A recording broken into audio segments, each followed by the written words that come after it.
Good evening, everybody. Thank you all for coming. So we are all going to stand, and we're going to call the meeting to order. Please stand for the Pledge of Allegiance, please. I pledge allegiance to the flag of the United States of America, to the republic for which it stands, one nation, under God, indivisible, with liberty and justice for all. So great to see so many people here. This is a fun evening. All right, so item 1.03, approval revision of agenda. I'd like to make a motion to remove items 7.02 and 7.03 from the consent agenda and move, thank you, Daryl. All in favor? Anybody opposed? Great, we're gonna move it after the executive session. Okay. And now we're going to move into some recognitions.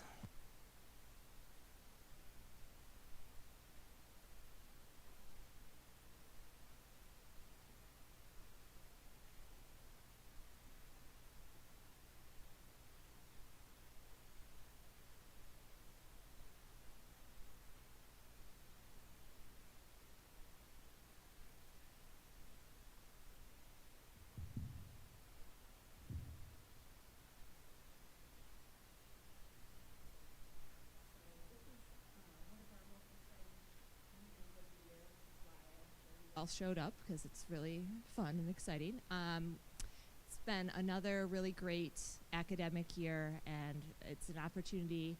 We've tried to do it all throughout the year to highlight some achievements and accolades from students and teachers and faculty and staff. But this is sort of our last hurrah for this academic year, so we have a few different groups that we want to recognize. Some amazing accomplishments with some of our students that I just want to mention. They're not here, but we'll give them the shout out that they deserve. So that we have some super regional Battle of the Books champions. Eagle Hill grades 5 and 6. It was the Book Cats team. And Wellwood grades 7 and 8. Oh, we got some cheers for the cats back there. Meow.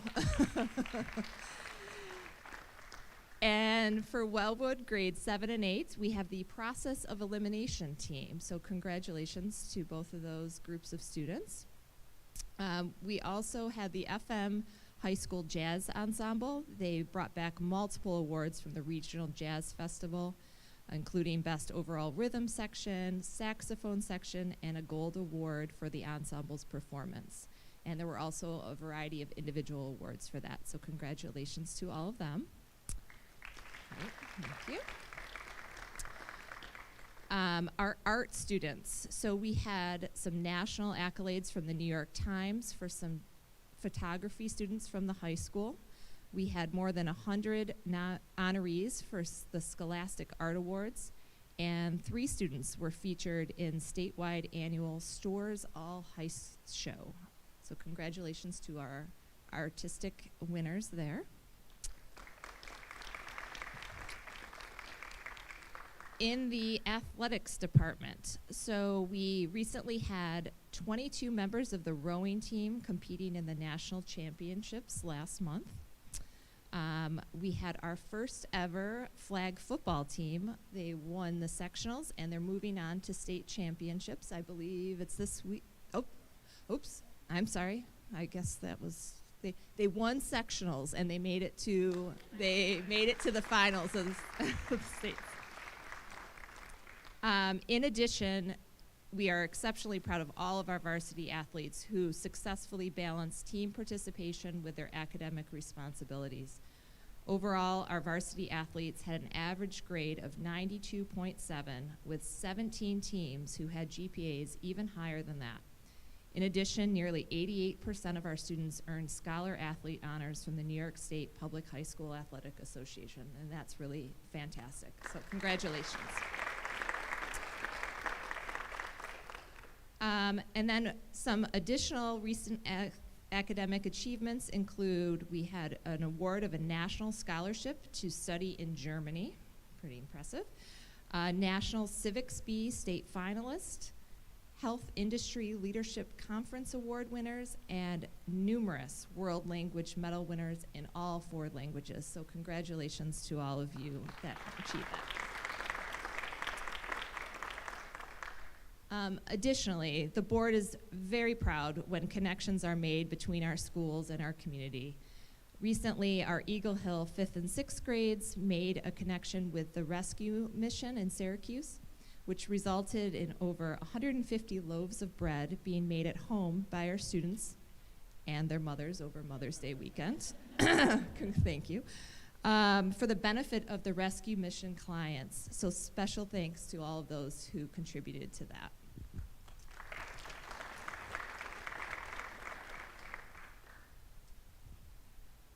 All right, so now we're gonna move on to our in-person awards. So after we name your names, you guys can come on up and these lovely ladies will give you a token of appreciation from the board.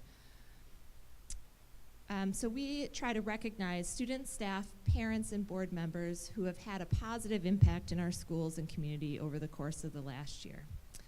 This evening, our awards begin with those who have given outstanding service, and they include 3 special awards for some outgoing board members. The role of a student board member is very important to our district and the entire board, as they help bring student voice to our meetings and our topics. At the close of this year, we'd like to thank our student board member from this year, Isam, for your willingness to serve your student and greater school community in this capacity. Thank you very much, Isam.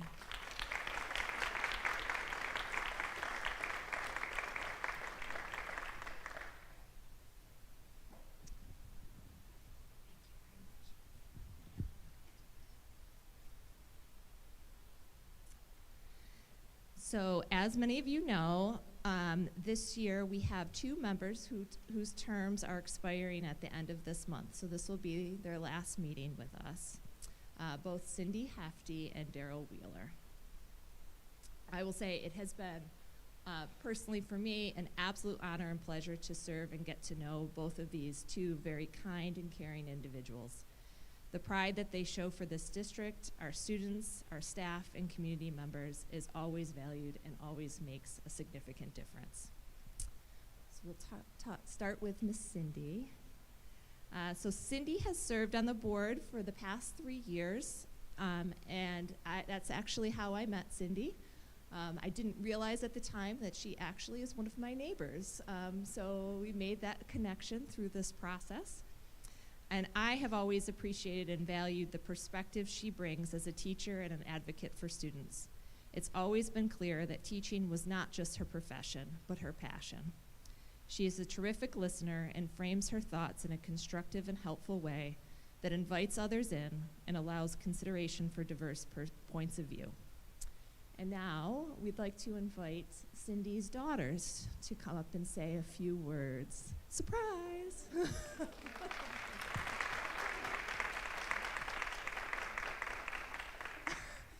Ooh, the tears are starting already.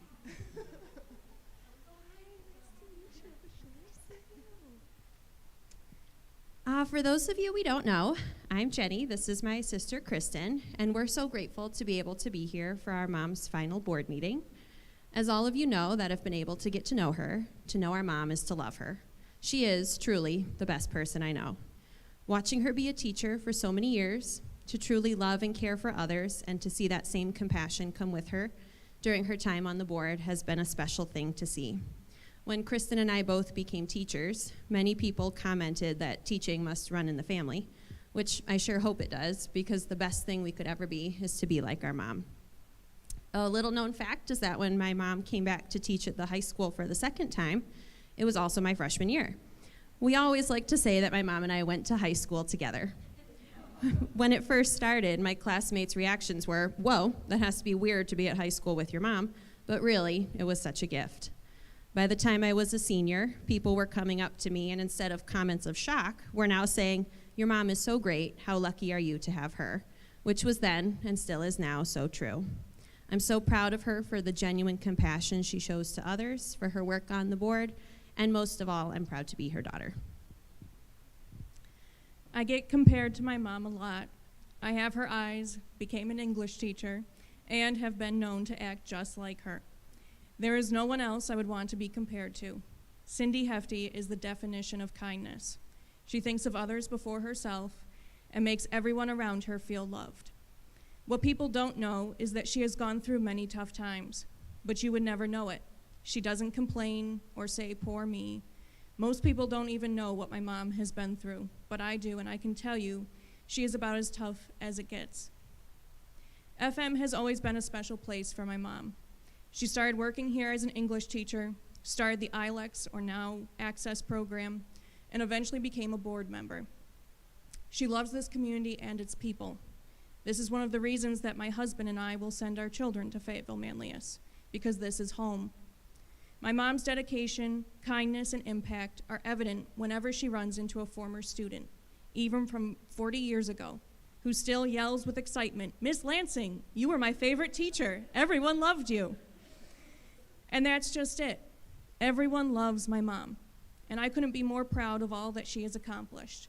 Stepping down from the Board of Education has not been an easy decision for her, but her impact on the people in this community and their children will live on.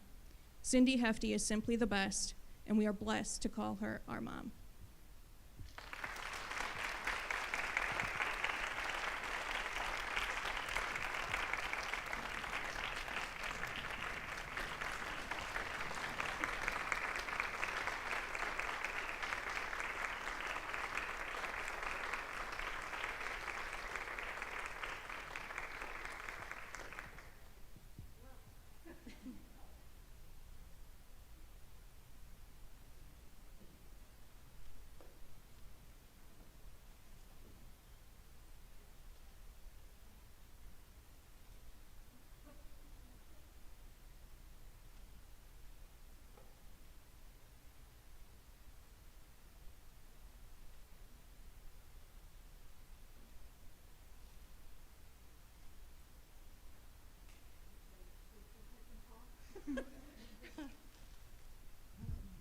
This was unexpected. I've loved FM for a long time. I've raised my kids here. I couldn't be more proud of this community, of this school. This is home. It's been my home for a long time. I appreciate all the support. I appreciate all of the kids I ever had, the thousands. And they're right. I loved every one of them. So thank you for your support then and now.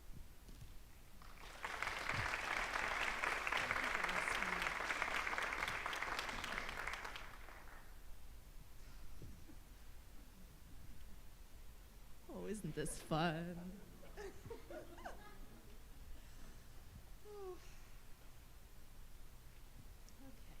Okay. All right, now, Miss Darrell. So Darrell has served on the board for 9 years, and I think during that period of time, reading the notes here, you have served in almost every capacity possible on this board. You have been the president, you've been chair of finance audit, been on community relations, facilities, you've been our legislative liaison, working with our elected officials, and you've been on the wellness, DEI committees, I think pretty much everything. And that seems to be what Darrell does. Anytime she's needed, she steps in and supports, always willing to give her time and talents. In addition to all this, Darrell was recently awarded the highest level of recognition by the New York State School Boards Association for her board professional development work.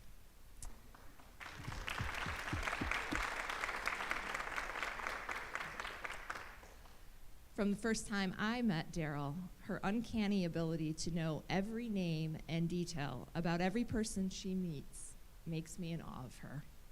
Her ability to build strong relationships and connections alongside her love of this district. I remember you telling me right up front, I have 3 loves: your family, your faith, and FM. You are a wonderful role model with a passion for being a lifelong learner. Always willing to give your time and talent to support this community, and I am grateful and thankful that our paths have crossed. And now we have a surprise for you. We have some special guests who would like to say a few words on your behalf, Daryl.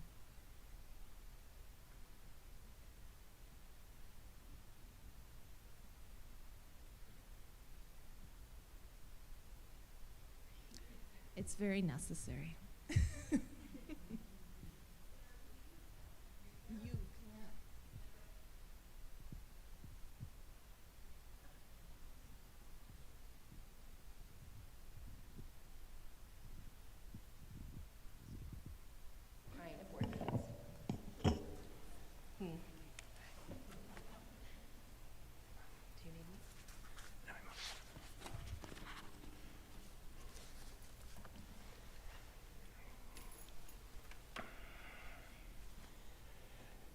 I've had many chances to speak to boards of ed, so I'm not nervous about that. But I am nervous about speaking to my lovely wife, Daryl. So if I get a little verklempt, according to Mike Myers from Wayne's World, bear with me, okay? I think I'm a little close to that. The journey began in 1950 when Daryl's family moved. I can't even look at her. And when her family moved to Fayetteville, they have been in this community for 75 years. My family moved in 1955. We have been in the community for 70 years, a total of 145 years of FM experience. Back in 1958, when I was in 8th grade, I fell in love with this lovely lady, Daryl, and 10 years later, we were married. We've been married for 57 years. You took my thunder. The theme tonight is going to be on 3 F's, but I'll get that. So, family, faith, and community, FM community. All 10 Fitch and 5 Wheeler kids graduated from FM. I graduated in 63, Daryl in 64. She was a high school cheerleader, yearbook editor, and student council president. All 7 of our children are FM graduates. In athletics, they participated in track, golf, basketball, volleyball, field hockey, and lacrosse. 2 Swing 16, 2 student council presidents, 1 president of the senior class, education chair, a character education chair, all-state drummer. They're all our undergrad college degrees and graduate degrees from St. Lawrence, Hamilton, Syracuse, Lemoyne, Skidmore, Nazareth, Ohio University, Michigan State. They have gone on to occupations that have served the public. One just retired from 33 years at ESM as a special education teacher in the 15-to-1 program. Another is your school psych and family liaison counselor at Enders Road. One is the executive director of student support services in the Salem, Massachusetts City School District. Another just escorted me down as an English teacher and current assistant principal.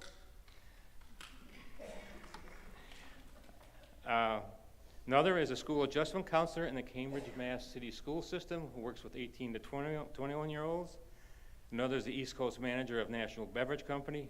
And the baby, John, is a doctor of veterinarian medicine in Mesa, Arizona. All thanks to the education of FM. 6 grandchildren, 6 granddaughters. 3 are on to college. 1 graduated from Merrimack, 1 graduated from Villanova, and 1 is a junior at Georgetown. They participated, going to the other ones, we have 3 rising graduates coming up, and Daryl will be able to give those diplomas to those 3 as she has the other 3. So all granddaughters will have gotten diplomas from Daryl.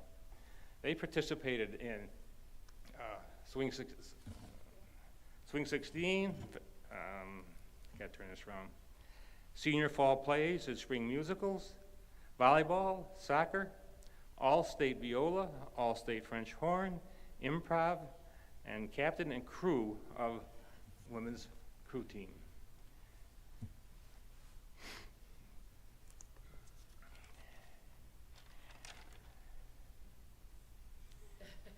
I'm getting it. You gave him a mic. You gave me a mic. I want to say that I was asked to do this. So I can go home and not by you, no.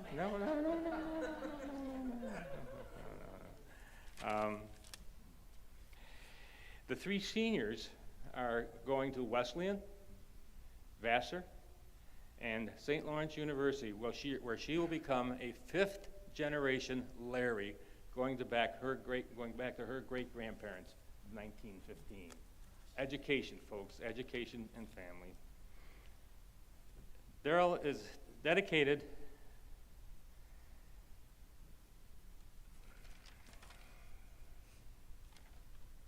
to the, I've lost it, I'm so sorry. Oh, family and education, that's the first one, okay? With all the kids and everything else, that's the first F in that. Faithfully dedicated to her faith, as you mentioned. She is an IC parishioner for 70 years, lector, Coffee Sunday chair, parish council, co-chair of IC's 150th celebration education anniversary. Long history there. Now I have to change clothes.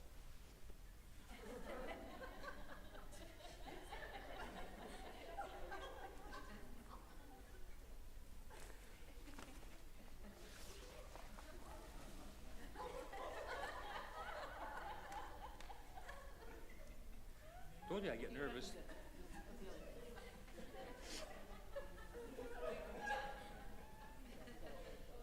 Okay. Green and white. Okay? She's dedicated to the FM community and schools. Ironically, of course, FM is green and white. Three of the schools our kids went to are green and white: Ohio University, Skidmore, and Michigan State.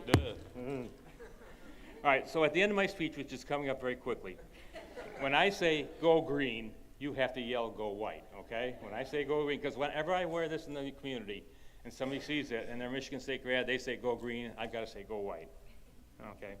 As was mentioned by Sarah, she participated in the Fayetteville-HSA, OCM BOCES teacher, adjunct professor at Lemoyne, senior ball chaperone, English teacher at FM High School, and 9 years as president and chair of facility.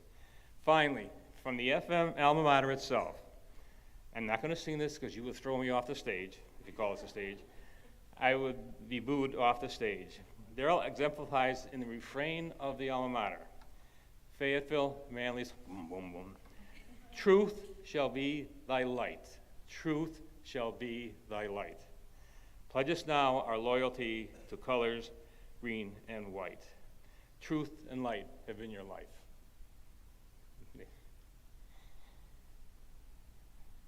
Go green. Go white. I love you. Good night and good luck.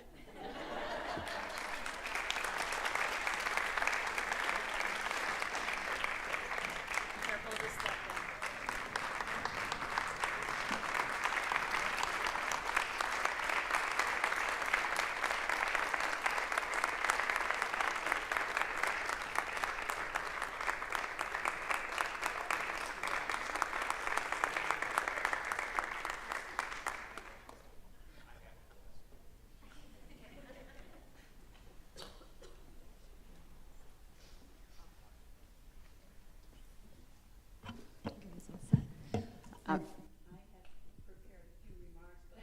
My time has been taken.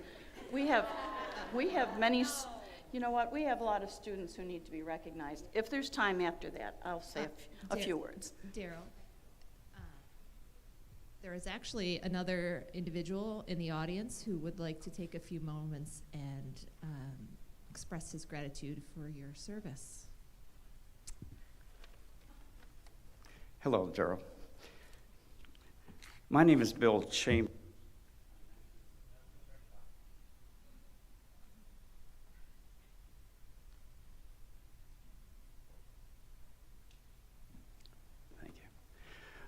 My name is Bill Chambers. I'm a 1971 graduate of Fayetteville-Manlius. I was fortunate enough to grow up in a house on Churchill Lane next to Daryl and the Fitch family. It was a wonderful place to grow up because there was always plenty of children to play with. Daryl has known me my whole life. I was reminded tonight that she babysat me and my sisters. And I even remember attending David and Daryl's wedding, the first wedding I ever went to, when I saw this beautiful bride walk down the aisle at Immaculate Conception.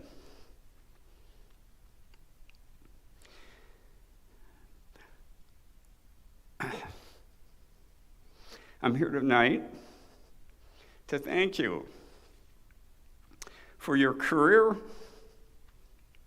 and education and for the 9 years you've spent on the board and for all the help and assistance you've given me throughout those many years.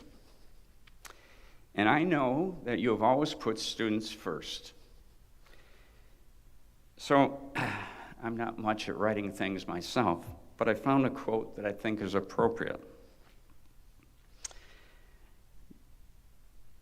Our progress as a nation can be no swifter than our progress in education. Our requirements for world leadership, our hopes for economic growth, and the demands of our citizenship itself. In an era such as this,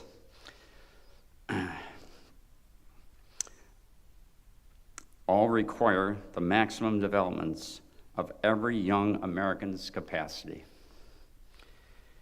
The human mind is our fundamental resource. Daryl, you might remember this from President Kennedy's speech in 1961. On behalf of the Chambers family and of all the other families in the Fayetteville-Manlius School District and beyond, I thank you. Thank you, Daryl.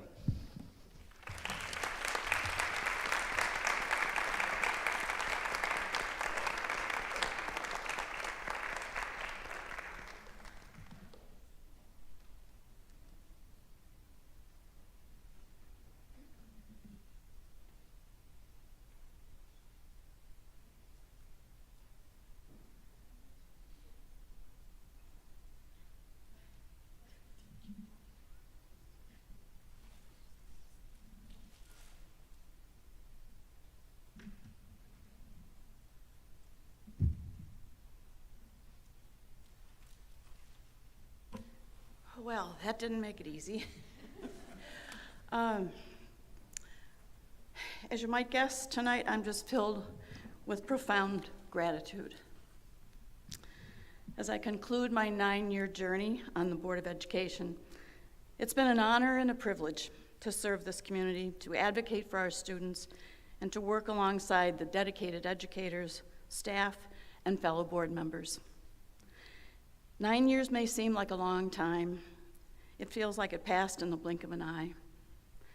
When I first assumed this role, I could not have fully anticipated the challenges, the triumphs, and the transformative experiences that would shape my tenure. I joined the board with a commitment to ensuring that every child in our district would have access to a quality education. And I leave today with the deep satisfaction of knowing that together, we have made meaningful progress toward that goal. Over these years, we've faced many tests, some expected, others entirely unprecedented, from navigating budget constraints to adapting to the complex demands of a global pandemic. Each moment has tested our resolve and our creativity, yet through it all, we remain steadfast in our mission to serve as stewards of education and champions for our students' futures. I'm immensely proud of the initiatives we've implemented during my tenure. Together, we expanded access to technology, modernized outdated facilities, and enriched our curriculum to reflect the diverse perspectives of our community. We prioritized mental health resources, recognizing that the well-being of our students is inseparable from their academic success. We've worked together to make our school community a warmer and more welcoming home for every student, regardless of race, religious tradition, ethnicity, ability, or sexual identity. And most importantly, we always put students at the heart of every decision we made. Of course, none of these accomplishments would have been possible without the collective efforts of so many. To the teachers and to the staff who inspire our students daily, thank you. Thank you for your unwavering dedication and passion. To my fellow board members, past and present, Thank you for your collaboration, your insight, and your commitment to this shared endeavor. And to the families and to the community members who entrusted us with this responsibility, thank you for your support, your advocacy, and your belief in the power of education. I must also say that it's been a privilege to work with Dr. Tice, our superintendent. When I served as president of the board, some of my fellow board members know this from their own experience as officers. You come to know and appreciate Dr. Tice and the difficult role that is the superintendency of Fayetteville-Manlius. Dr. Tice has steered the district through wide water rapids and shifting tides. It's impossible to be all things to all people, but what I learned from working closely with Dr. Tice is, first of all, as my Boston daughters would say, he's wicked smart. Secondly, he cares about every student and every staff member. Also, he's very knowledgeable about curriculum and construction, about budgets and bus schedules, and about policy as well as pedagogy. And somehow or other, he keeps all the plates in the air. We're very fortunate to have him in the bridge of our ship. As I look back, I've learned that progress requires both bold vision and patient persistence. And I've learned that the strength of a community lies in its willingness to come together, especially in times of challenge, to do what's right for our next generation. While my time on the board is coming to an end, my commitment to education and to this community remains as strong as ever. I began kindergarten in 1951, the same year that our district centralized. Because our district was growing incredibly fast and construction could barely keep up with the post-World War II baby boom, I attended classes in 6 different, often makeshift buildings, and graduated in the new high school, that is our current building, in '64. I'll always be a Hornet. To those who will carry the torch forward, I leave you with this. Never lose sight of why we are here. Every decision, every debate, every investment should ultimately serve the students who walk through our doors each day. They are the reason we do this work, and they deserve nothing less than our very best. As I bid farewell to this chapter of my life, I want to express my heartfelt thanks first to my family, to my beloved husband, David, who supports me in everything I do, even when he embarrasses me, to our 7 adult children, all of whom played a part in my election and have been my privy council ever since, to our 6 granddaughters, who surprise and amaze us every day, and to my dear friends who give wise counsel through these terms. The journey has been one of the most rewarding experiences of my life. I'll cherish the memories, the friendships, and the shared achievements forever. Though I step away from this role, I step forward with hope, with Hornet pride, and an enduring belief in the transformative power of education. Thank you.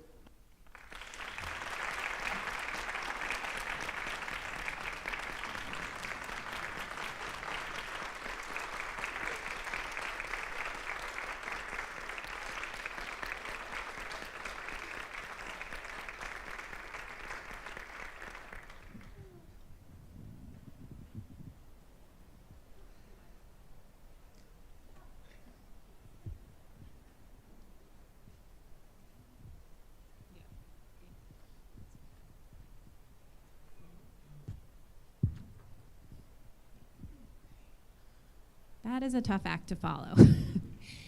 So I will keep any remarks I was going to say about our board members brief just to say, Cindy and Daryl, thank you for your extraordinary service to our district, to our board. Thank you for showing us how it's done, for keeping the conversation student-focused, education-focused, and you will be sorely missed. So moving on, we have one final recognition for a board member tonight. The New York State School Boards Association Board Excellence Recognition Program acknowledges the extensive time and effort required of school board members who continually strive to expand their knowledge and skills for better board governance. NYSBA members earn points for participating in NYSBA training opportunities, including the annual convention and regional workshops, and for taking on board-related roles such as board president and NYSBA's advocacy liaison. Tonight, I am pleased to recognize our president, Sarah Fitzgerald, for earning Level 1 recognition, honoring her professional development and leadership. We appreciate you.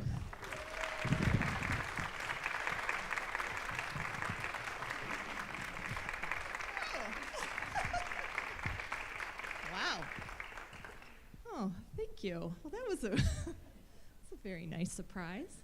Oh, this is such a fun day. Okay. Now moving on, we have some extraordinary service awards. We'd like to recognize 3 groups of staff members.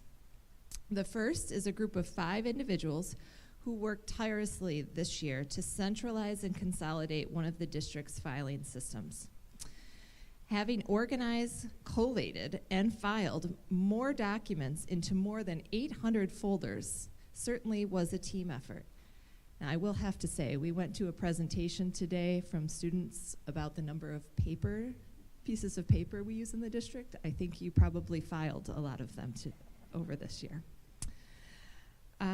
We want to give a nice thank you to Carrie Lutters, Sandy Fanto, Johanna Melfi, Tracy Noble, and Molly Lowe for improving our district's administrative operations.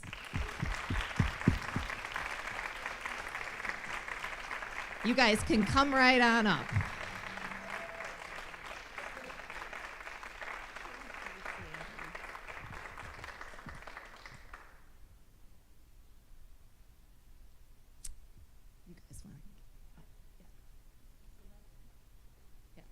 Come on down.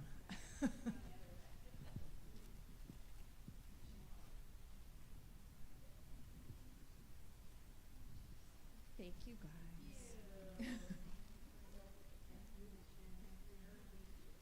Thank you. Great job.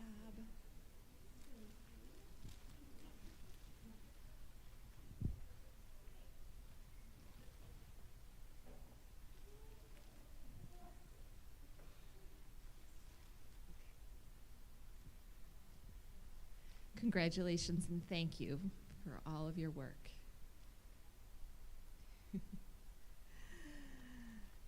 Give a round of applause.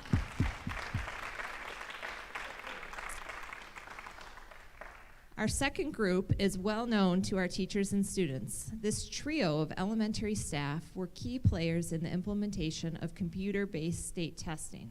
Their attention to detail, efficiency, and dedication were noteworthy. Congratulations to Maria Davis, Allison Addison, and Lori Woodard.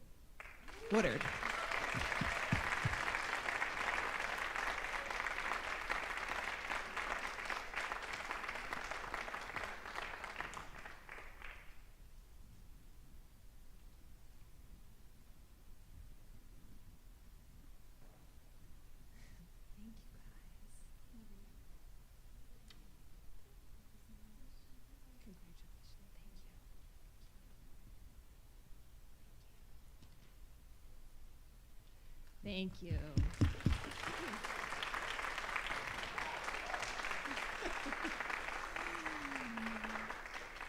Our third and final Extraordinary Service Awards are for 2 instructional staff members who have been working in the area of special services.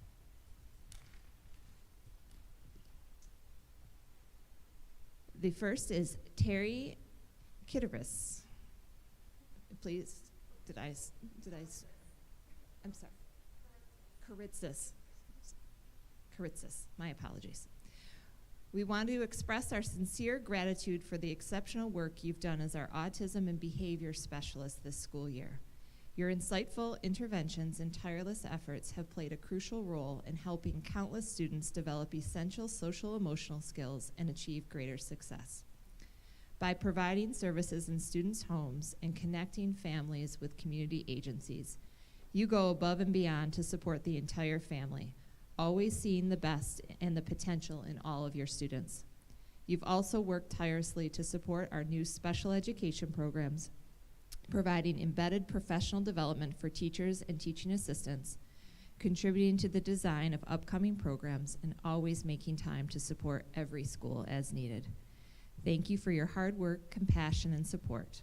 The positive ripple effect of your contributions is truly evident throughout our school community. Hello.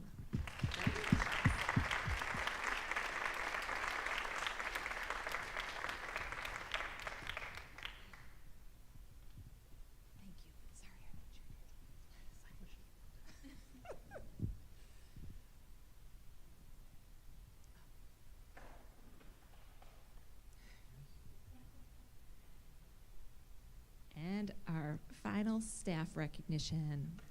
Heather Simpson. We want to express our deepest gratitude and recognition for the outstanding work in the role of the on-site homebound class teacher and tutor coordinator this past year. Your unwavering dedication and commitment to our students have made a profound impact. You've consistently gone above and beyond, patiently guiding students through challenging situations, building their confidence, and igniting a renewed love for learning. Your ability to connect with each student, understand their unique needs, and tailor your approach has been truly remarkable. You have created a unique program that has been essential to the success of so many. Thank you for being such an invaluable part of our school community and for empowering so many students to achieve their academic and personal goals. Congratulations, Heather.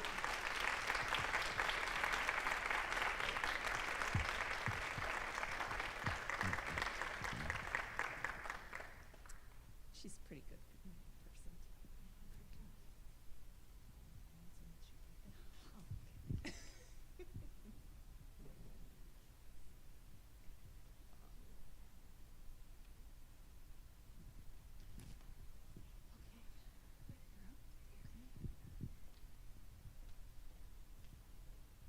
In addition to our staff, there are several adult volunteers whose exceptional service is appreciated by the board. Each year, our HSA presidents and co-presidents lead their organizations in supporting our students and teachers. Your work enriches the student experience through field trips, after-school and evening activities, and various celebrations throughout the year. You do so much. Without a doubt, your impact on our school communities is immeasurable. Thank you to Enders Road Elementary HSA co-presidents, Monica Browning and Randalee Palladino-Cuss. Applause.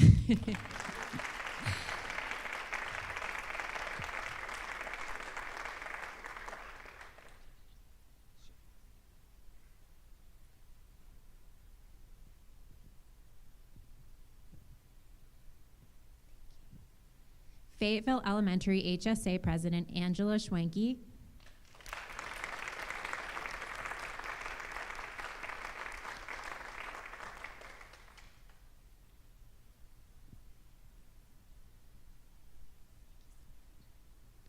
Mott Road Elementary HSA co-presidents Michelle Bigalski and Nicole Halbig.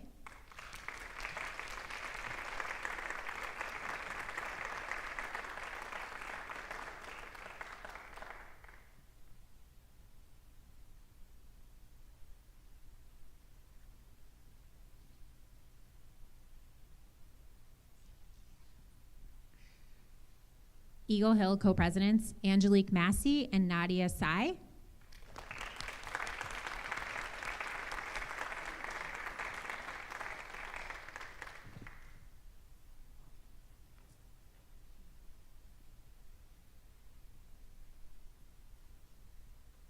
Wellwood HSA President Jen Tom Moore.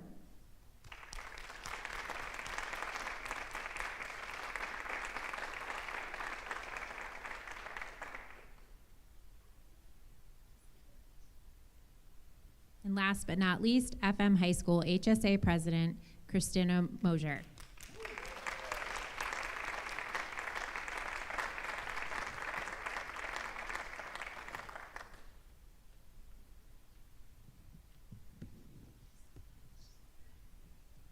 It is fitting that we are closing the evening's recognitions as we began with our students.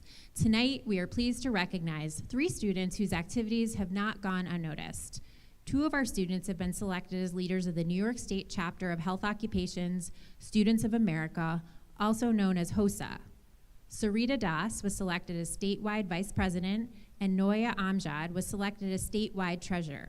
Sarita and Noya, we know that you will represent Fayetteville-Manlius well. Thank you.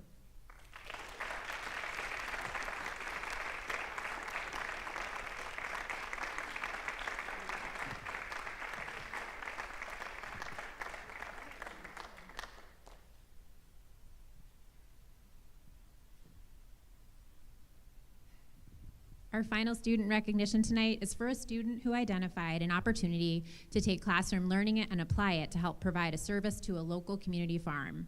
Teresa White and the residential structures class at the high school worked to secure foundations from local vendors to build a rabbit habitat for the Purpose Farm. Teresa, thank you for bringing awareness to this opportunity to connect learning with a real-world community service experience for you and your classmates.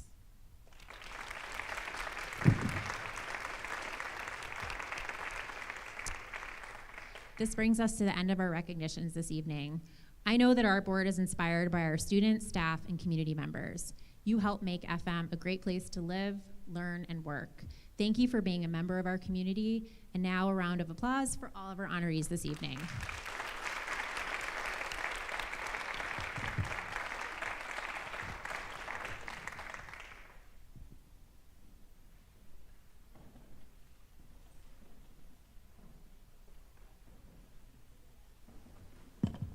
Oh, you guys don't want to stay for the meeting? Thank you all for coming.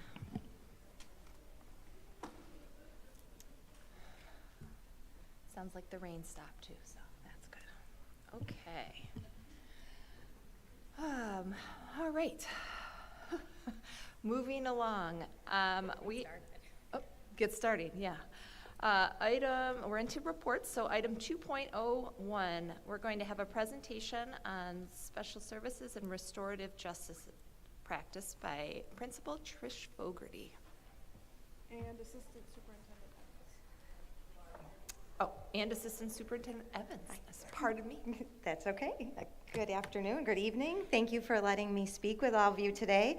It's a little uncomfortable. This is a very hard act to follow. Dr. Tice, I hope next year I can follow the budget instead of this. So we're going to take you through this pretty quickly tonight. Feel free to ask questions at any time, and then Trish is going to join me at the end to talk about restorative practices. So tonight I'm going to take you through special education and 504 numbers, as I typically do. We had some surprises in our English as a New Language department. We'll talk a little bit about MTSS and where we're going with that, and then, as I said, restorative practices. So I'll take this opportunity to provide a quick overview of special ed services where we are moving for next year. We will be almost closing our gap with the direct consultant teacher program. So we will have K-3, we will have 5-8, and we'll have 9-12. So in the following year, we will add that final 4th grade component for all students. We have added 1 new special ed teacher for the upcoming school year. This year, we added a 15-to-1 special education, special class, prioritized curriculum at Eagle Hill. And we have a need to open a 2nd classroom there next year. We added a 12-1-1 at Fayetteville this year for students who have communication disorders or autism or just need specialized instruction in a smaller setting. With the needs of the kids coming in the upcoming school year, we found ourselves in a position that we needed another classroom. So Fayetteville has offered to host that one as well. And for the first time ever, FM will host an 811 program at Enders. That is for social emotional learning opportunities for students who really require that very small setting to learn those pro-social skills, work on academics, and then spend a good deal of time in the gen ed classroom practicing those skills. The department focused a lot on professional development this year, and we added some K-4 and 5-8 special ed teacher meetings that in a very timely manner. We met with teachers either before or after school and provided updates on things that were pertinent at that time, whether it was annual reviews, continuum programming, and then we offered them opportunities to share with us what they wanted to learn about. Melissa Corbin was instrumental in setting those up for us. You just heard the recognition for Terry Karitzis, our behavior specialist, who has really provided the Cadillac of professional training for our teachers in their classrooms throughout the school day, helping to formulate instruction, to figure out plans for teaching assistants to best work with students and on academics. So that has been instrumental. And as we gear up for next year, she'll be heading out into the new classrooms. There was a big call for teaching assistant professional learning this year, and we were able to offer de-escalation training, weekly meetings with their teachers if they were assigned to special classes, and we just had CPR training. We also provided what I call IEP labs for new teachers. It's really just a focused time to dig into IEPs. That's one thing they never teach us in school as special educators. They talk about the IEP, they never teach us how to write it. So we spent time with our new teachers working on that. With Melissa Corbin's help, we offered 3 parent training sessions through the Mid-State FACE organization at Syracuse University. A little bit better attendance this year, so I'm hopeful that every year it'll get a little bit better. And as every year I show you the numbers and make a prediction. For the past couple years I've been talking about the increase in numbers after COVID, and we were going to start to see that steady drop, and we are there. We've seen some pretty significant drops. Specifically in preschool, I think there's a couple things that contribute to that lower number for 24-25. We've reached the other side of the pandemic, and those little babies that were born, they're in kindergarten now, so there wasn't as many needs for those services. And we also are seeing a smaller kindergarten class coming in the fall, which is reflective in those IEP numbers for CPSE. This is where we've seen our biggest gains consistently year after year. I think when I came to FM, we had about 94 Section 504 plans. This is a gen ed initiative, but because of the nature of the work, it does fall in our department. As of today, we have 302 active 504 plans. Those are different than IEPs because they do offer accommodations around a specific disability, but it's for students who don't require that specially designed instruction from a special education teacher. This year we had 100 referrals for those plans, and there's been a 25% increase in the plans from 23 to 24. So we are steadily watching that. I've reached out to my colleagues in other districts, and they're also seeing the same significant increase. So ELL, we are very proud to host so many students here representing 24 languages in 26 countries. When we left school in June, we had 50 students who qualified for English language learner supports, and by the time December rolled around, we had 110 students. So we have added another full-time teacher for the fall. We struggled a bit this year to make sure we were covering all the kids and being compliant. We added a long-term sub towards the end of the year to cover some of those classes, and I'm so impressed with our ELL teachers who really stepped up and made sure every student had what they needed in the absence of predicting that we would have this increase in numbers. So one of my favorite topics this year has been the multi-tiered system of support, and I know I've shared last year that this year we would be focusing on academics. We had a little bit of a rough start, and I learned a lot. However, it was rolled out and was very successful. The teachers were amazing at the work they did with kids. It's very data-driven. They dove in. We started looking at the needs of students differently. Everything had that data-driven approach, and we're starting, as we rolled out math and ELA this year, although the services we're providing aren't much different, the way we're identifying students for those services and looking at data has become much richer, and I'm really impressed by the work the teachers have done. So MTS focus areas are academics that we rolled out this year, and as we go into 25-26, we'll be rolling out social emotional supports and mental health supports. We'll be doing this through the use of the Panorama online system that allows us to look at every student's data live. It loads from School Tool and any other system we ask it to speak to every 24 hours. So if you pull up a student on the screen, you see their attendance, their Ames Web or STAR scores, their New York State test scores, behavior data. We just trained all the teachers, I think on May 20th, right around then. So everybody now has an account and has access. So the first thing we'll focus on next year is that tiered support for attendance. As you're aware, the state does measure chronic absenteeism in schools. So that's a number we're always looking at. And of course, if you're not here, you can't learn. So the schools they already are digging into that, but they'll go a little bit deeper, and Panorama provides us with some multi-step interventions to help kids and families who are struggling with attendance.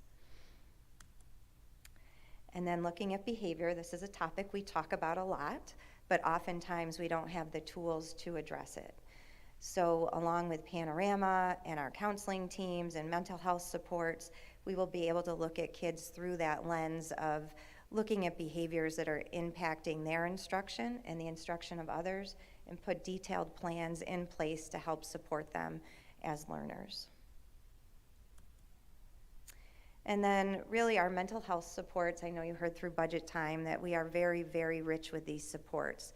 But what MTSS will focus on next year is organizing them by need and really identifying the correct kids for those services. So rather than waiting for the kids to come to the supports, we'll tier those supports and bring them to the kids as necessary. Tier 3 is really, when we get to that point with a student that requires Tier 3 supports, that's really community agencies and formulating those connections for kids and families so that they can access those services in our community. Which brings us to restorative practices, so I'll turn it over to Trish. Thank you, Amy. Good evening, everyone. I'm really happy to be here to talk about restorative practices and the work that we've done so far. We would definitely this wouldn't be possible without the district's decision to prioritize this work, so thank you for that support.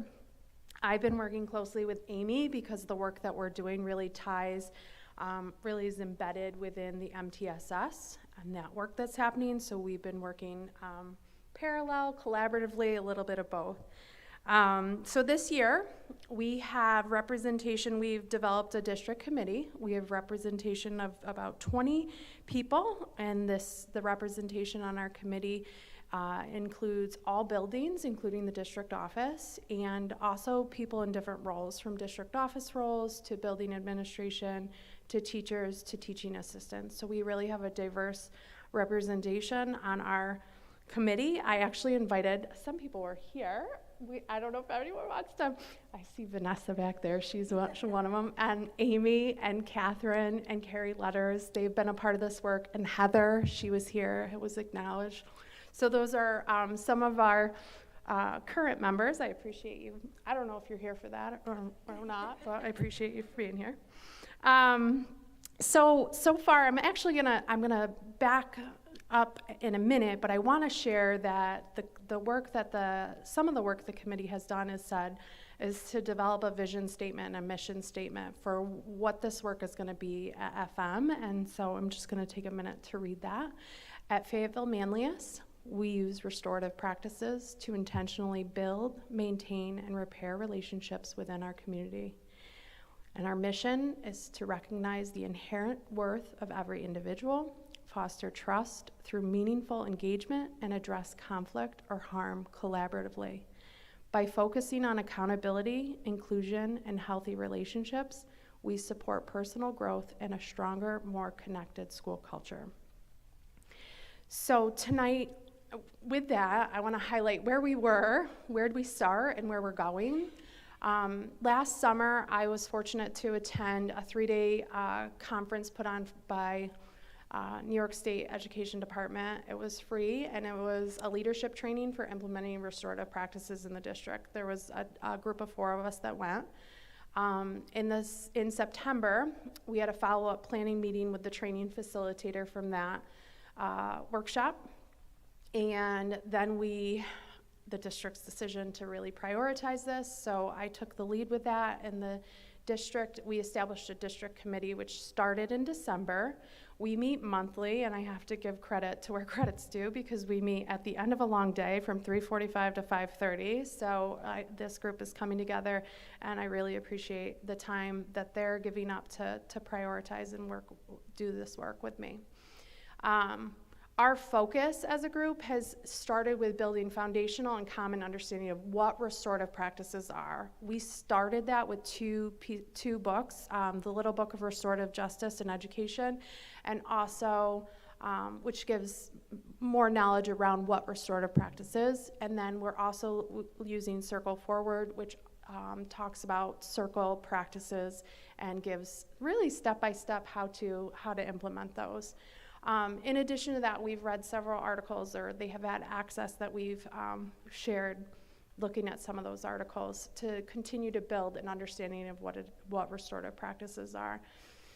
There's also a resource and 12 indicators of restorative practices. We use that came from the workshop to identify the priority areas. Where do we begin? So that's helped to guide our vision and mission for this work, and we're going to continue to focus on that. That's driving the development of an action plan, which is where we are right now. I've emphasized this when we started this. This is not something we just drop in people's laps and it's going to happen. This is something that really needs to be intentional and thoughtful. So you see developing a 3 to 5 year action plan, 3 to 5 years, to really think about how we can slowly grow and build this work. And that's what we're working on now. And alongside that, I have to point out there's 2 really important things that are happening that are parallel with this work.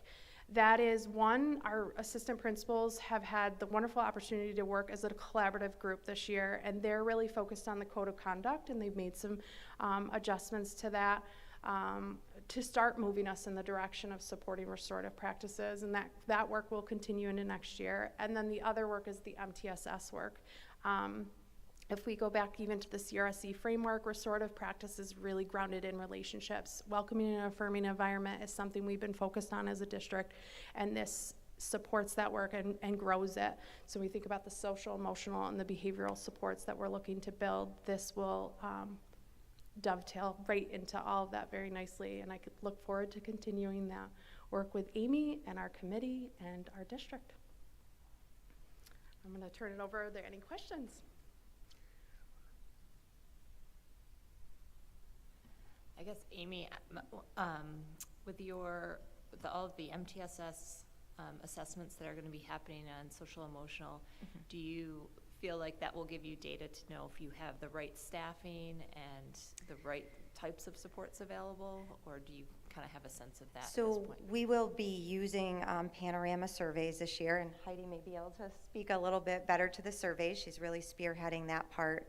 The beauty of using Panorama for those surveys is, number one, we can custom design them. We can choose from numerous banks of questions on different topics, and they're nationally normed. So even if we don't give the whole survey selection on a topic, even if we give 5 questions that are in their bank, we can look at our kids across the nation and really get the data where we fall.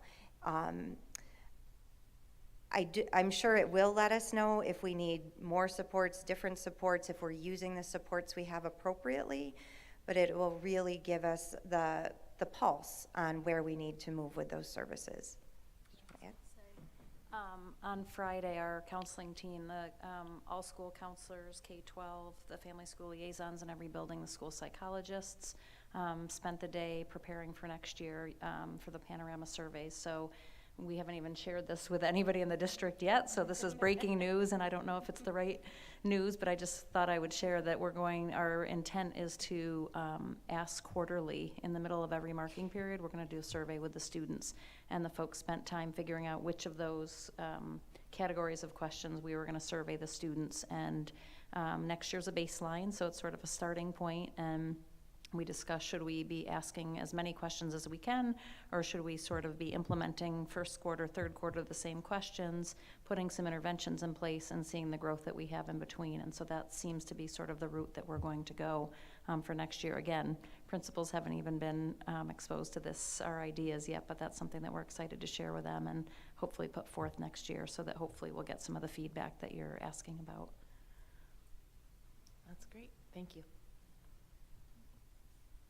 I was just wondering if you could speak a little bit to what is already happening in the district. I know there's pockets of some restorative work. I know it's hard to kind of give a survey of everything, but just can you give like a high level overview and just how's it been going in the district? I would say at the middle school and high school level, when we think about community dialogue, we're preparing kids when we think about engaging in conversations about hard things. That's something that's been in place that definitely lends itself to that. As far as I think our administrative team, I think that is probably where we maybe are most consistent with implementing stuff, thinking about how we're responding to discipline incidents and what tools we're using as far as like reentry meetings when kids are coming back from long-term suspensions, mediations, conflict resolution, how we're building our repertoire with that, and our assistant principals have been working on that and sharing that work, so the resources are shared across buildings. I also think it happens in pockets, but like in classrooms, there are classrooms, I think elementary school is naturally lends itself because you have morning meeting and you have that built into their day, whereas secondary you maybe don't have that intentionally built in, but it is happening in some classrooms, just not on a consistent basis. Trish begins every restorative practice meeting with a circle, and it's wonderful and it's therapeutic, and I think those conversations are changing about kids. As the person who sees the discipline come through for homebound, those conversations are definitely changing. So we should volunteer Trish to run a circle with all of us one night. They're wonderful. That's great. I just hope Kelly Fumarola is listening because she started this conversation how many years ago. It's thrilling to know that it's happening and that you're in charge. I have a silly question. Have you, Amy, and your Ambosi's colleagues or counterparts talked about why the 504 plans are so popular suddenly? We are getting most of the notes are coming from physicians, handing them to families, requesting that parents have or ask for a 504 accommodation plan. So we always start meetings by going over the regulations for 504, that there has to be a substantial impact on a major life function, and the child requires accommodations above and beyond what's available in Gen Ed. FM is very rich with resources in Gen Ed, so sometimes those conversations are hard because we can provide so much under Gen Ed. But I think that's the part of it is post-COVID, where we see the IEPs decline, the 504s are going up. Trish, I just had one follow-on question about all of the work that's been going on so far. Have you guys started to implement, or is there a plan to bring different communication materials home for parents so that they can partner more effectively with the schools while we're starting to implement restorative practices? So I think that's a part of our 3 to 5 action plan. When we think about it, I think our first step, and this hasn't been shared, but when Amy and I have talked about it, it's really onboarding our administration and how do we get everyone on board with a common understanding there, and starting to provide opportunities and professional development for our teachers. When I talk about it in our committee, I talk about it by planting seeds. So as we're learning information with each other, going out and trying a circle on their own or planting seeds of information with their colleagues. So we're starting to slowly find ways to build that understanding, and communication with families is going to come in that plan, but I don't anticipate, I just think that we need to get our administrative team on board first, so we're all on the same page and moving in the same direction.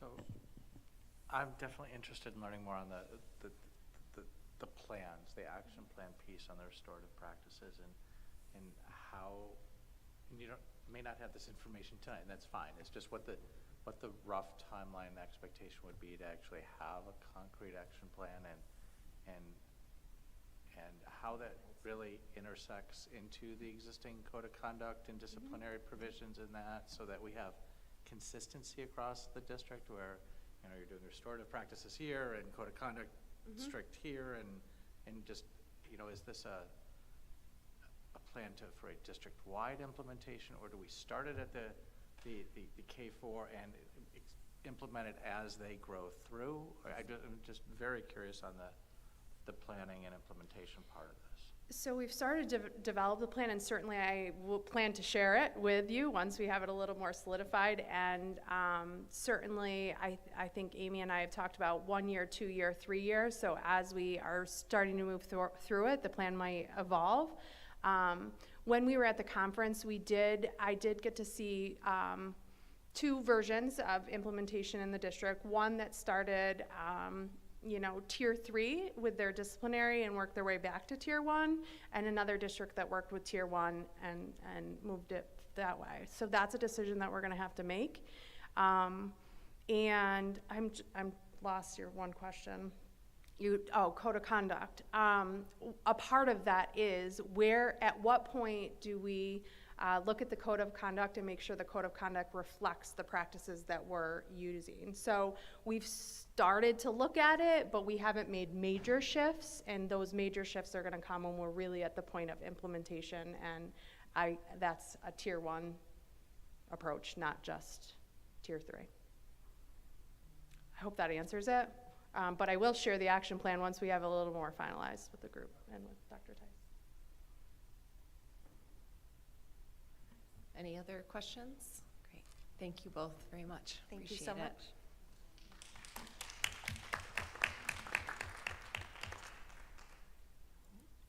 Okay. Item 2.02. Superintendent Tice will present information on the use of artificial intelligence in schools.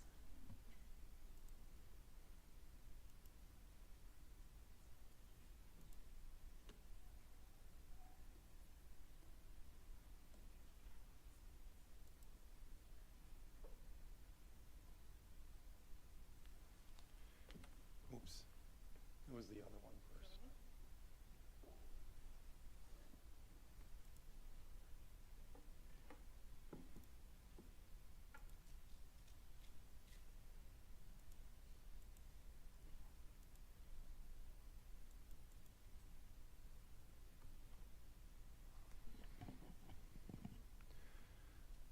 I had the privilege, as the board knows, of attending the ASU GSV Summit in San Diego.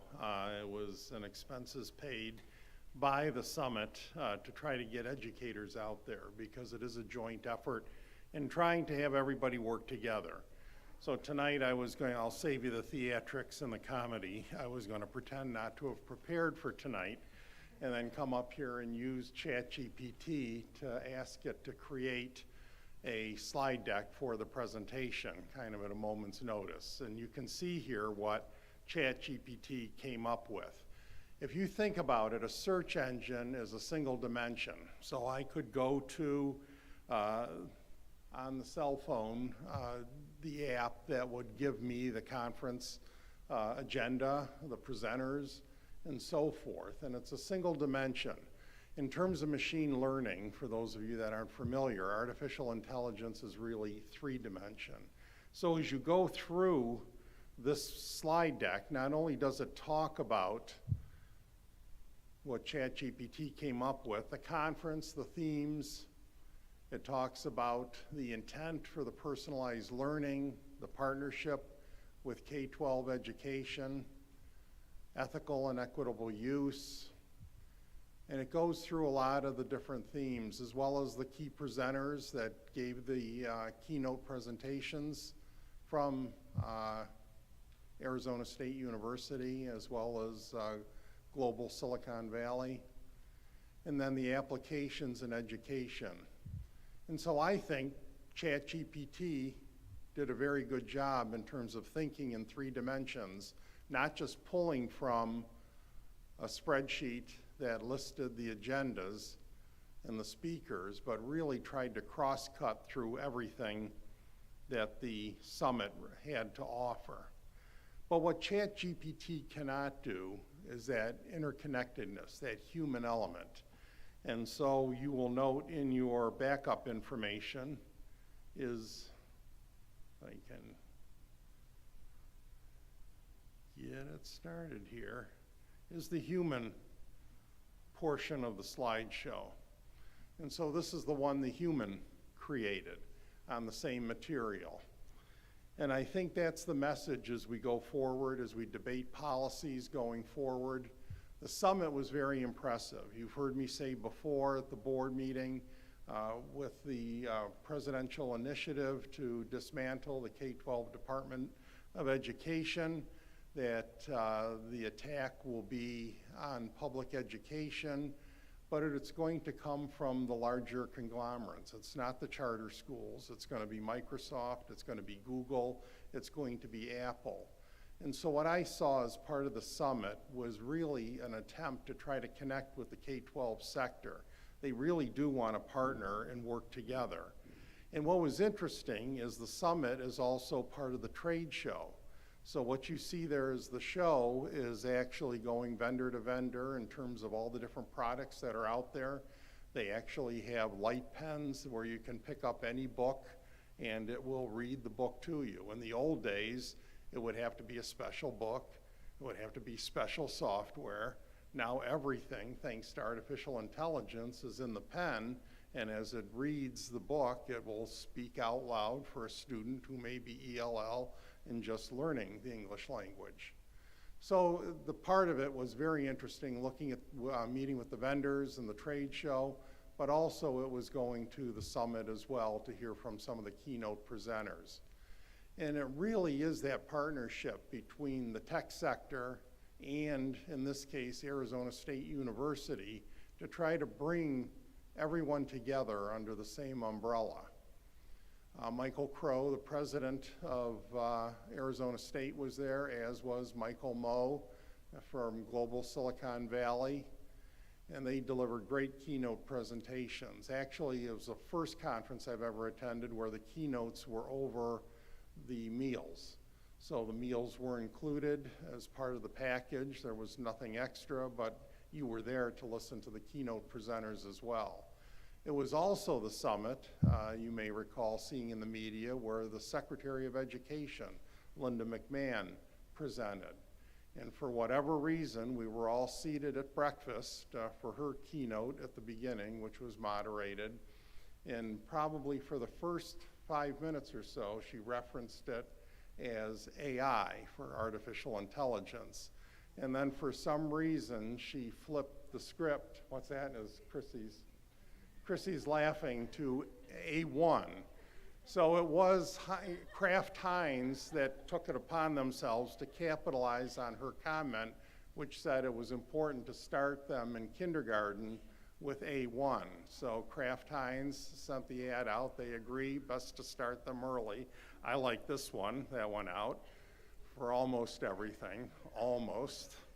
So that's your own personal taste as far as steak sauce. But what was interesting, we're listening to the presenters. And here's Tony Frontier, 5 Levers to Improve Learning. And I think our lesson here for the policy committee is going to be very important, because he talks about magnitude of change: status quo, transactional change, and transformational change. So what's status quo? Well, as you could expect, trying to keep everything as it is. It could be prohibiting the use of AI. We don't want it here. We're going to keep doing what we're doing, and we're not going to change anything here at FM. Transactional change is kind of the opportunity cost. Okay, we'll use artificial intelligence, but it's going to have to be with these parameters or these guidelines or these bumpers. Transformational change is what he talked about, is really embracing the tech change. Much like when calculators were introduced, it didn't destroy math education, it changed it. So I think in terms of artificial intelligence, what we're all looking at is a transformational change. He goes on to talk about the risks of misalignment.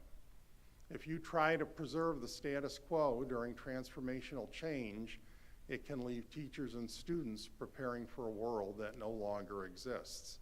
And I'm sure all of us, and as we've heard from about our outgoing board members, it really put the students first, in the fact that we're trying to prepare them for their future, not for our past.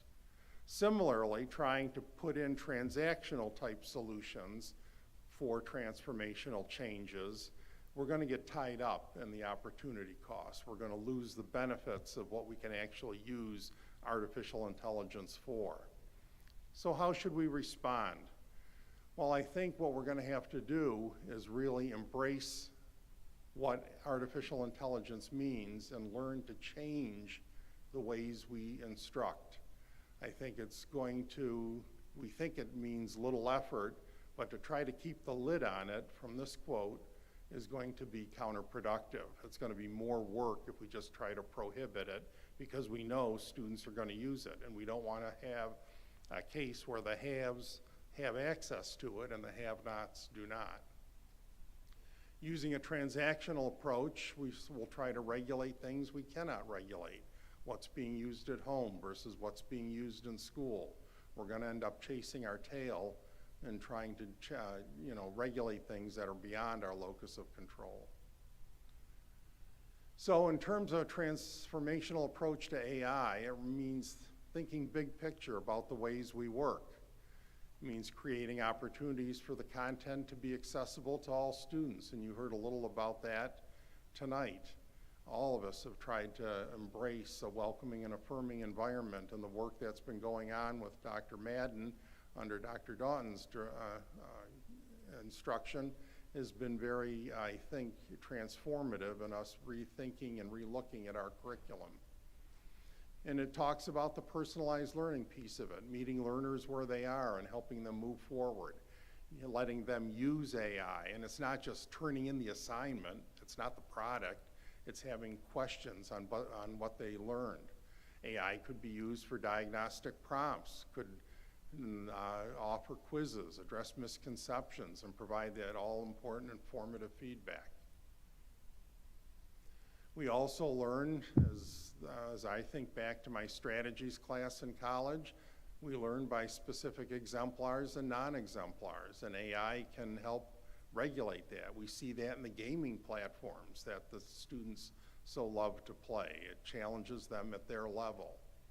So I think the big objective is what Tony Frontier would say, is it's going to take some time. It's going to challenge some existing paradigms, but it's really going to let the students use AI as we go forward to help them draw upon their existing strengths, talents, and passions. And as far as the action steps, we have to embrace it. We have to try to target those big transformational questions as opposed to trying to keep a lid on it and not be transactional, regulating things beyond our control, but provide opportunities, as he ends here, with low stakes practice and opportunities to play. It's got to be fun again. A couple of the other presenters I wanted to mention before I close, Extraordinary Learning for All, and I'll close with Dr. David Yeager from the University of Texas, Austin. In Alon's presentation, the design cycle was his big focus. That professional learning community's journey as they learn together, they envision together, they build elements together, they try things out, see how they work. If it sounds familiar, you know we've embraced the Deming cycle for our own strategic plan. We plan, we try it out, we study the results, and then we make changes accordingly. It's been the heart. Whether you believe it's a learning cycle or a learning spiral, it's all important to our work here at FM. And if that sounds familiar, it's because it comes from brain development. That's how the brain works. So artificial intelligence, and truly our work with it, should not be to put up barriers, but to embrace it, because as the machine learns, we need to learn with it too. And that's exactly how our brains work in terms of trying things out. Sometimes it's just touching a hot stove and we learn not to do that again. Other times it could be a fatal mistake, stepping in front of a locomotive, and then we don't get to learn anymore. But the brain actually learns in terms of trying things out, getting that feedback, and then making adjustments. And so I'll end with Dr. Yeager from the University of Texas, Austin. He presented on, as you can see, on April 7th at the end of the day. You'll be pleased to know I attend conferences from the morning till the last sessions at the end of the day. He was very interesting. And what he talks about is finding the mentor mindset. So much in terms of either us as parents or as educators, we have an enforcer mindset, rigid expectations, punitive measures, lack of support, focus on authority, we shame and we blame. Kids 10 to 25 don't learn that way as the prefrontal cortex is developing. Others are a protector mindset. We've talked about helicopter parents or snowplow parents, and it's lowered expectations, challenge avoidance, excessive assistance, inflated praise. That doesn't work either. What does work is the mentor mindset. It's where we provide guidance, encourage accountability, and demonstrate empathy. It's in that mindset that artificial intelligence and machine learning works, because you're not just asking for the product or the student to do something quickly on the side, but you're asking them to think. And just like this presentation differs from what ChatGPT came up with, it forces us to know our topic and to be able to present it. So the one thing I wanted to share with you, if you'll permit me to read about a page and a half here, is out of his book, and it's the beginning of a mentor mindset. Just before dusk in late July, a dozen or so teenage boys and girls gathered in the hot neighborhood square. The boys were flexing, preening, showboating, intimidating, punching, feign punching, and flinching. They were jockeying for position on the ziggurat of status like fighter pilots in The Right Stuff or Top Gun. On the sidelines of that square stood an uncertain, geeky teenage boy named Melvin. He was conflicted. He longed to cruise the square with confidence, but he was terrified that he would step on a social landmine. Melvin's concerns were legitimate. He was an easy target for boys on the higher portion of the ziggurat. He was sleek and skinny with fluffy hair. His mom was his best friend. Melvin was at the bottom of the social ladder.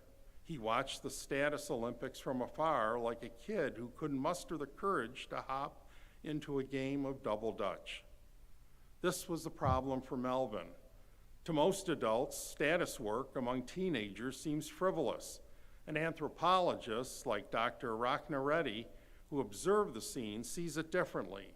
She sees the status work as an essential for survival. How else can boys learn who's dangerous, who's an ally, whom to approach, and whom to avoid? And how else can they signal that they bring something of value to the group? Status work is as healthy for adolescents as it is play for toddlers.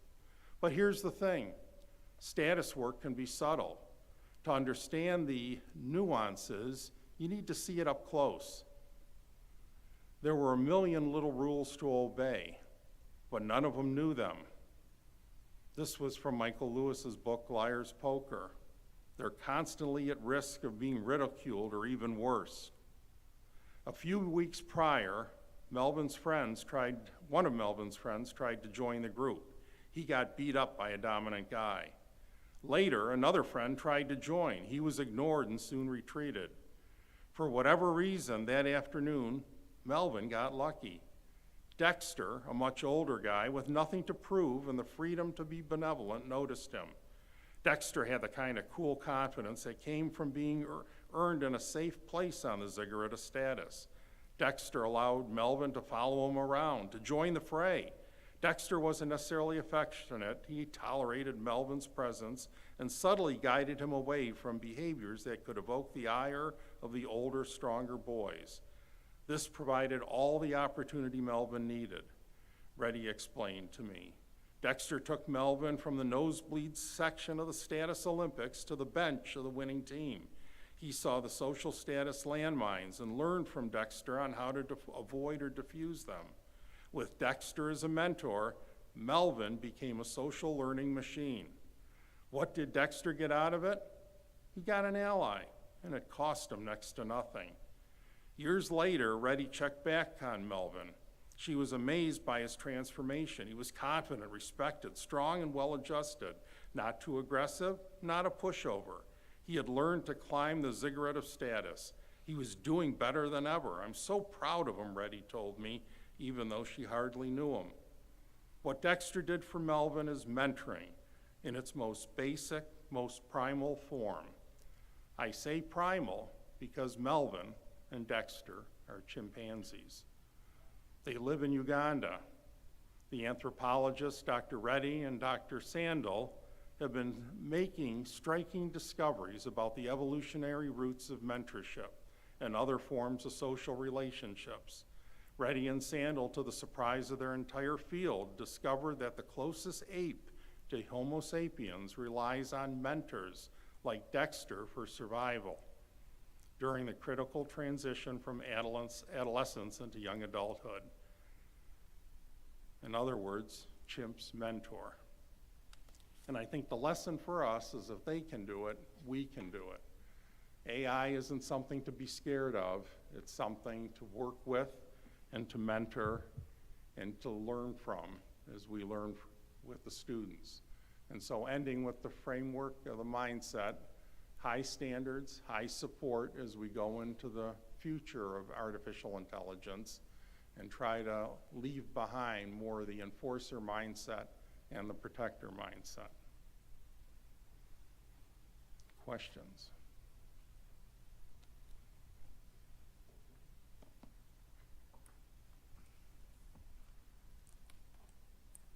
Do you have a sense of where we are today in the district in terms of what is being used, what's being allowed to be used, what's being encouraged to be used in terms of AI?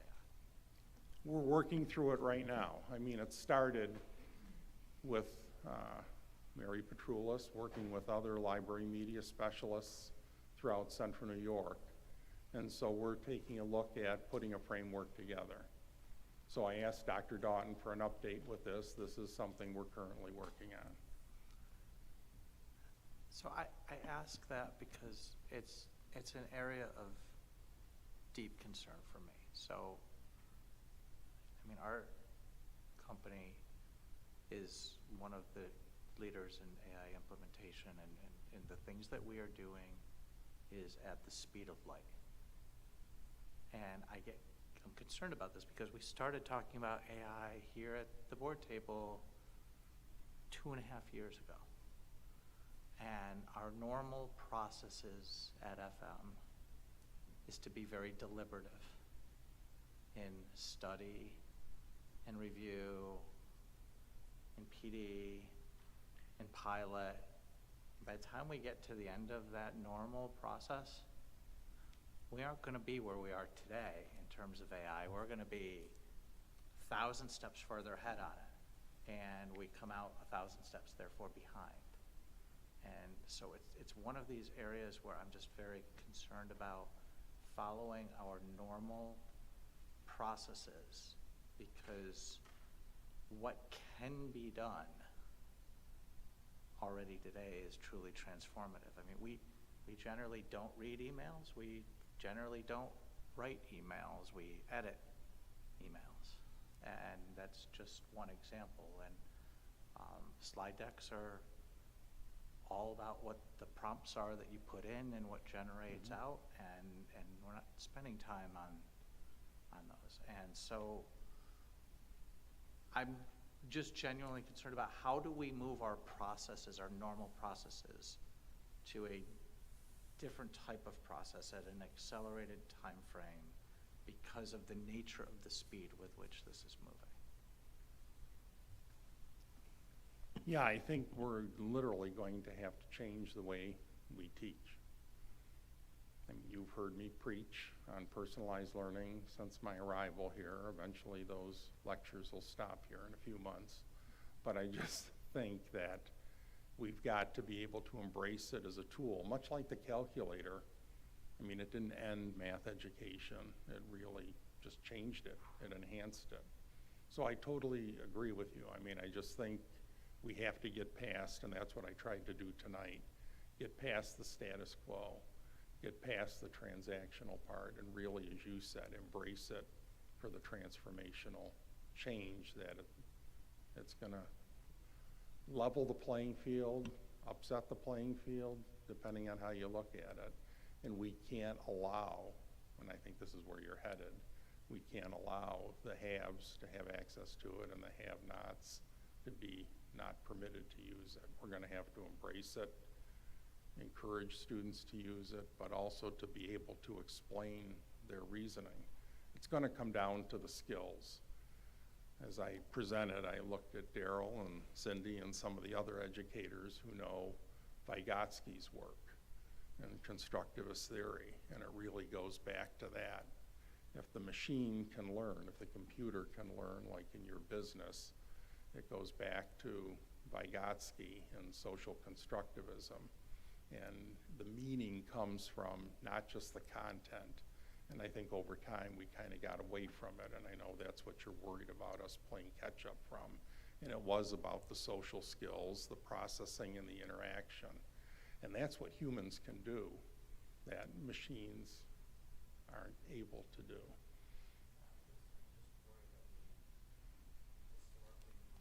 Deliberatively. And there's a lot of good cause and reason for why we do that in most instances. Yeah.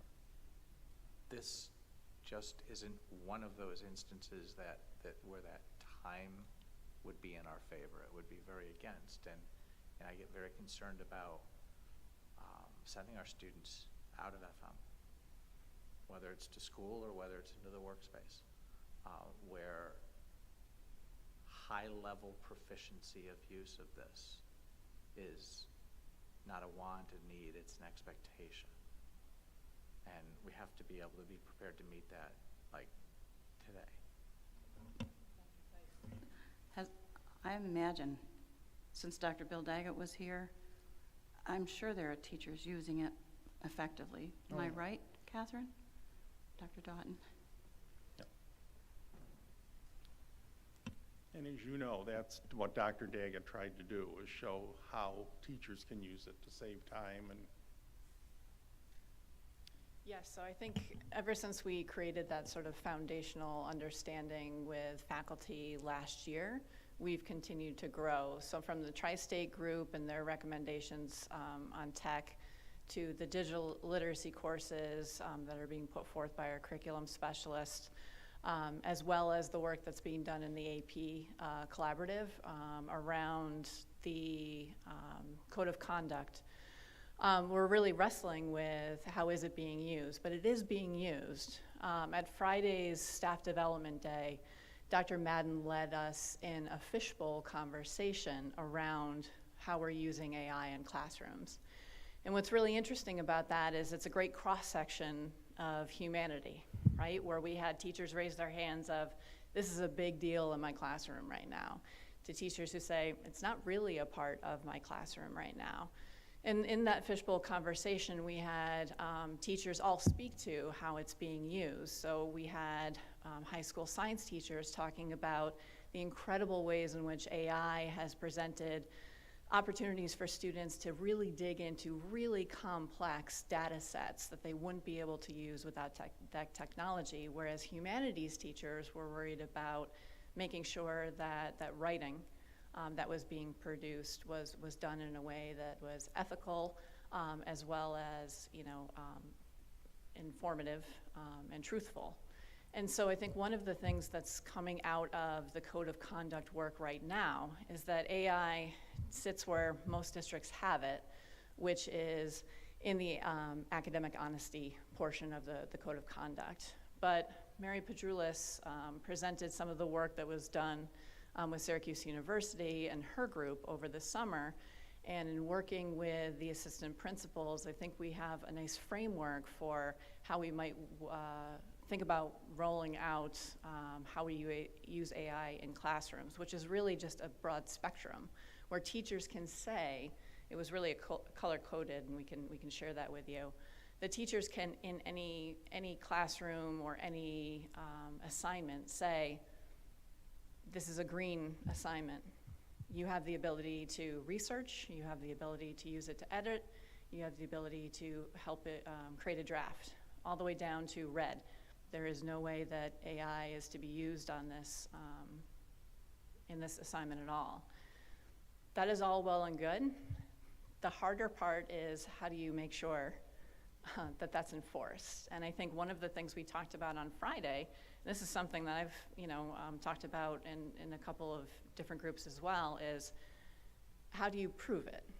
And if a student is accused of using AI, and when they're not, how does a student disprove it? And I think we have examples across college campuses where students have lost scholarships, have failed classes, and they haven't been able to prove it. And so I think the first step is, again, we've built that foundational learning. We are constantly, through our tech curriculum specialists, evaluating the types of AI tools that are able to be used by teachers and students. We're developing something that goes beyond what our current code of conduct says right now.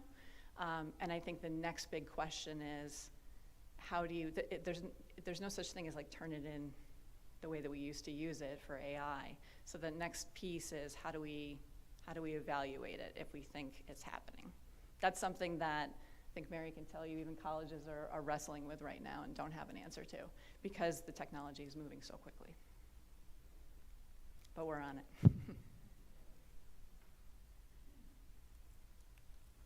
But to go back to the mentorship too, the mentorship is the key. It's got to be treated as a tool as opposed to, it will be transformative, to your point. I'm sorry, I interrupted. Does anybody else have any questions, comments? Great. Thank you very much. Let me end with one thing before because we're going to transition to the next. These were the lanyards. These are some of the best lanyards that I've ever seen at any conference. And as I was registering and checking in, they said that don't lose them because it'll be $2,000. And that seemed like an overpay. They seemed like nice lanyards, but not $2,000 worth. But I think the message I want to end with too is we're invited to the table. They want educators there with the tech folks. And because I just worry, as Mr. Seidberg said, if we don't mobilize, if we don't pivot and embrace the technology going forward, I just worry that whether it's Apple, Microsoft, or Google, we're going to get left behind. But right now, if it's $2,000 lanyards to get into the events and to participate, they really do want us at the table, and they want us to be able to grow a growth mindset with them. So thank you for indulging me. Thank you. Okay, and you can stay right there, I believe. Item 2.03, our final presentation for tonight. Superintendent Tice, Director of Counseling Heidi Green, and FMTA President Mary Petroulis will present an update on the school start time committee and the high school bell schedule. Okay, as you know, this was part of the school start time committee. Like you didn't hear enough from me yet. I will do the play-by-play. They'll provide the color commentary. If I forget anything, for a second there I thought they were running from the room, but I know it's good. They're coming down here. As you know, this has been a work that we've been on for the entire year. It was an authentic committee. I know some of the board members have asked in terms of timeliness. We didn't come in with any preconceived notions. This was a committee that was open to encourage as much open conversation and creative solutions as we could have. The current bell schedule, as you see, begins at 7:45 and we dismiss at 2:07. It currently has 2 wellness breaks at the beginning of 5th period and at the end of 5th period, which is an entire hour of instruction for the teachers, the faculty that has 5th period. The proposed bell schedule for next year will have longer passing times. Overall, we're planning on shortening the passing times from 6 minutes to 5 minutes, thanks to the improved pedestrian traffic flow layout at the high school, and then looking at having longer passing times during the 3 active lunch periods. Changes overall, we dismiss at 2:08 as opposed to 2:07, but it's basically the same real estate that we're operating with right now, just divided up differently. As far as the considerations going forward, we're getting ready to introduce the 30-minute lunch periods in the 26-27 school year. The 10-minute passing periods will be paired with these 30-minute lunches to create a 40-minute class period that you've heard me say before will have to be hand scheduled, and I know Heidi will be able to speak to that a little bit more. Increasing instructional time by decreasing travel time. So that's been a key as we try to honor our obligations to state ed. We want to minimize the disruption of the internal scheduling process that began during the winter months. So we're looking at this as kind of a temporary one-year solution, sort of the middle lily pad across the pond to eventually get to where we want to be. So students who do wish to modify their schedule requests due to the elimination of the 20-minute wellness break, we will be able to do that with the school counselors as early as tomorrow. Anything that I forgot? The impact on the school start time committee, at minimum, the schedules for the high school, middle, and elementary schools will have to slide about 30 minutes later as we decide, as this committee goes forward, as early as this week, on whether we're looking at flips or flip and slides as well. The pilot testing for double tripping students at the high school during the morning hours by the transportation department is to be paused at this time. And then what was something we were exploring, but because we were able to recalculate it, I know there was some initial concern in putting all the secondary students on the bus in the morning. Looking ahead down the road over the hood ornament, the anticipated 26-27 bell schedule, again, assuming nothing changes and we don't flip elementary with secondary. If we begin still at 7:45, this means dismissal will be at 2:20 at the end of the day. So it'll increase about 20-25 minutes overall in terms of as we pick up. And so what we'll have to wrestle with, does middle school adjust to that extra half hour-ish? Does elementary, are they okay with students instead of dismissing at 3:30? Are they okay with it ending at 4 o'clock, or will they be interested in entertaining flips where elementary starts sooner than secondary? So the considerations going forward, students will have a 30-minute lunch break.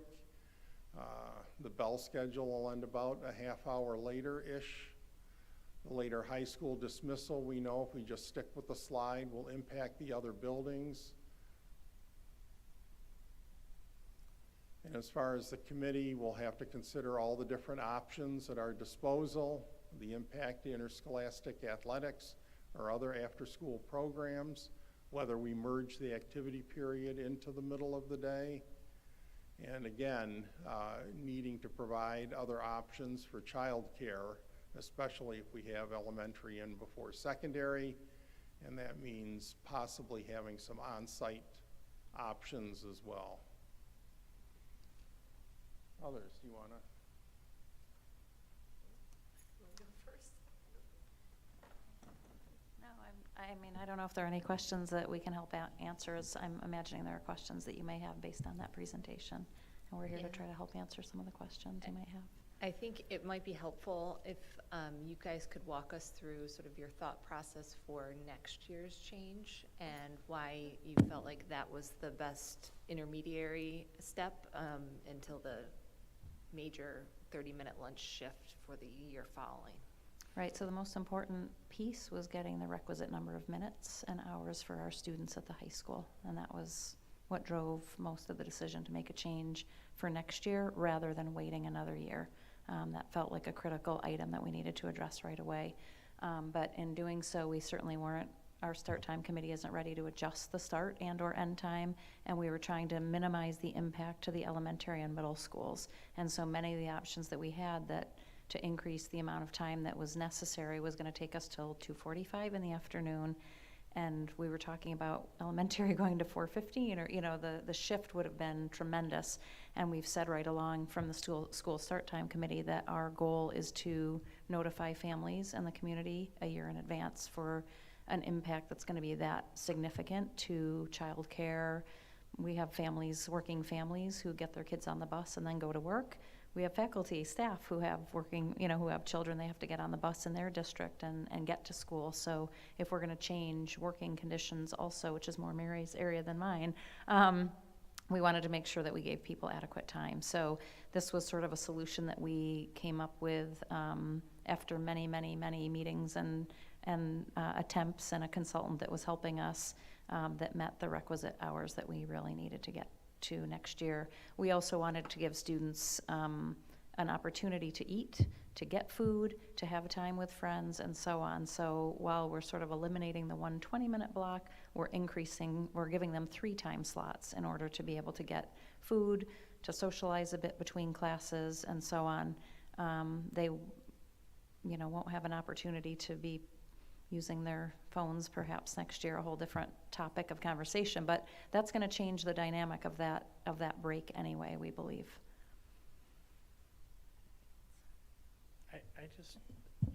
I'm having trouble understanding the urgency for next year. I'm having trouble understanding the urgency of the 8 minutes for next year. So we were out of compliance for the 22-23 school year, the 23-24 school year, the 24-25 school year. We know in 2 years we'll have the building back, and we can do whatever we are doing then based on start times and full schedule. I don't understand. I'm really having trouble understanding what is the urgency for changing the bell schedule around the 8 minutes next year. I'll take that one because I'm the one who put the waiver in back in 2018-19, and we indicated that our cafeteria was ill-equipped, and that rationale ends this September. I mean, I understand wanting to do 1 change as opposed to 2 changes, but we lose that point. And I may be a lot of things, but I'm not a liar. And I told the state that we would comply, and now that excuse is lifted this September. So there's an urgency. In fact, every year I sign off on the ST3. This will be my last sign off this October. There'll be a new superintendent, whoever he or she is, that signs off in October of 2026. And so I'm fixing it forever who that is. I mean, I own the waiver that I put in for this, and we've submitted all the data to state ed. And so there's an urgency in cleaning it up for my successor.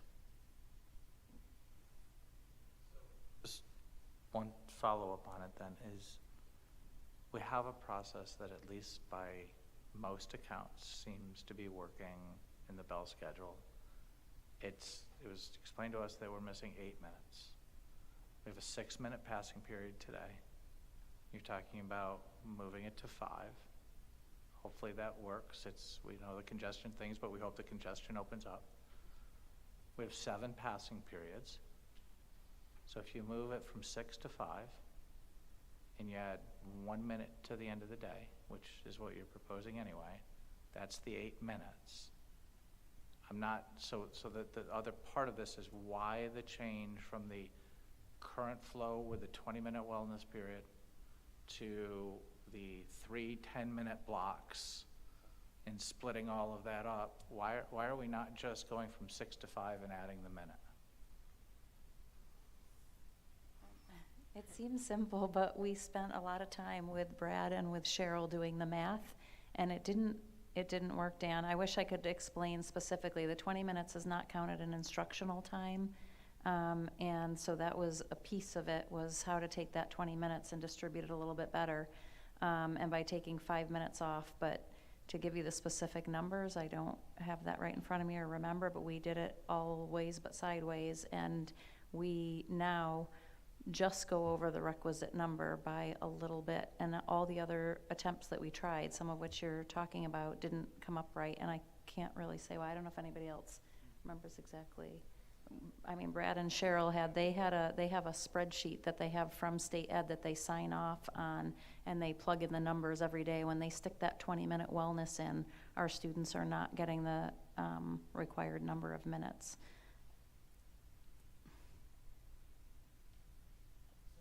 Are we counting the wellness period as instructional time now or not?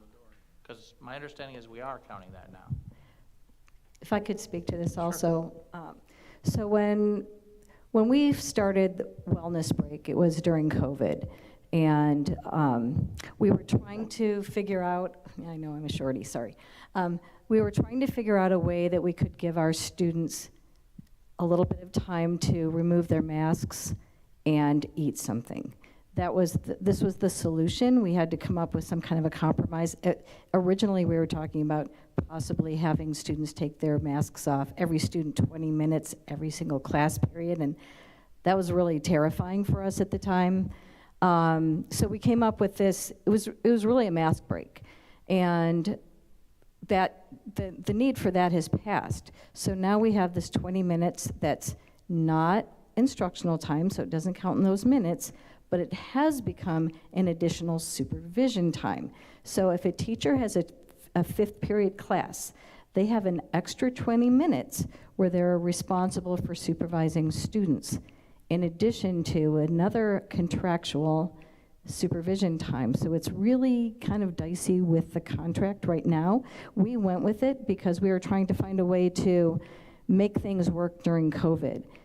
I think we made the mistake of calling it wellness break instead of a mask break, which was what its intent was. And I think now it's become something else that we kind of think about as a sort of a mental health break. Students during the original mask break, wellness break, were staying with their teachers in a classroom, so they were also accounted for.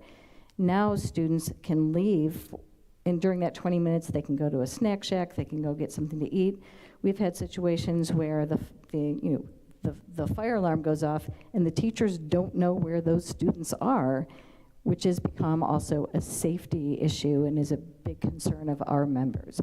So that giving an extra supervision duty, and it's only given to people who have a fifth period class, so they end up having students for 20 extra minutes than the teachers who don't have that fifth period class. So it's complex. There are a lot of different components of this problem.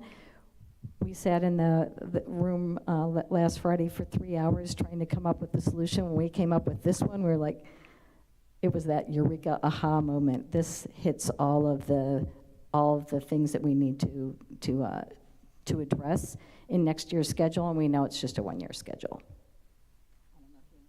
I just follow up on that. So, thank you for that. We've gotten a lot of emails and memos and everything about this. This is the first time that I've heard that there was a contractual reason or need that has not been shared with us for whatever reason, better or worse, to this point.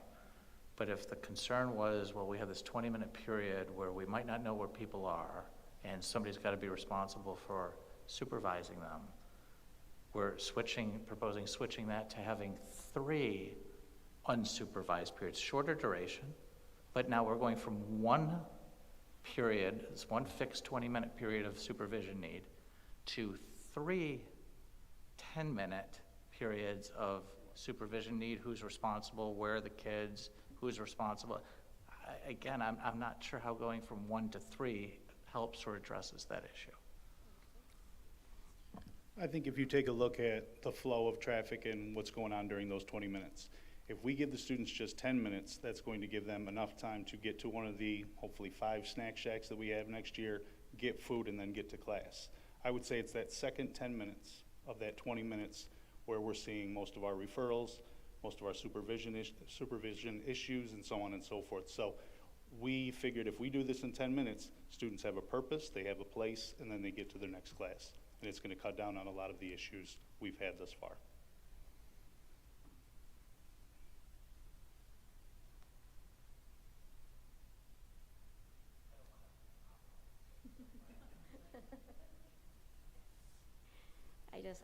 I'll take over. You can jump back.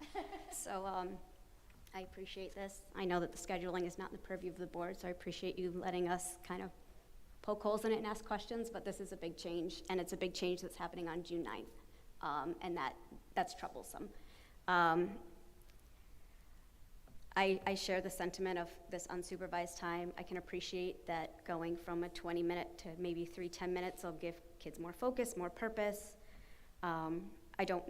know if that's time to go get food and get back to class. I've never walked the halls of the high school. I tried at open house. It was hard, wouldn't have made it.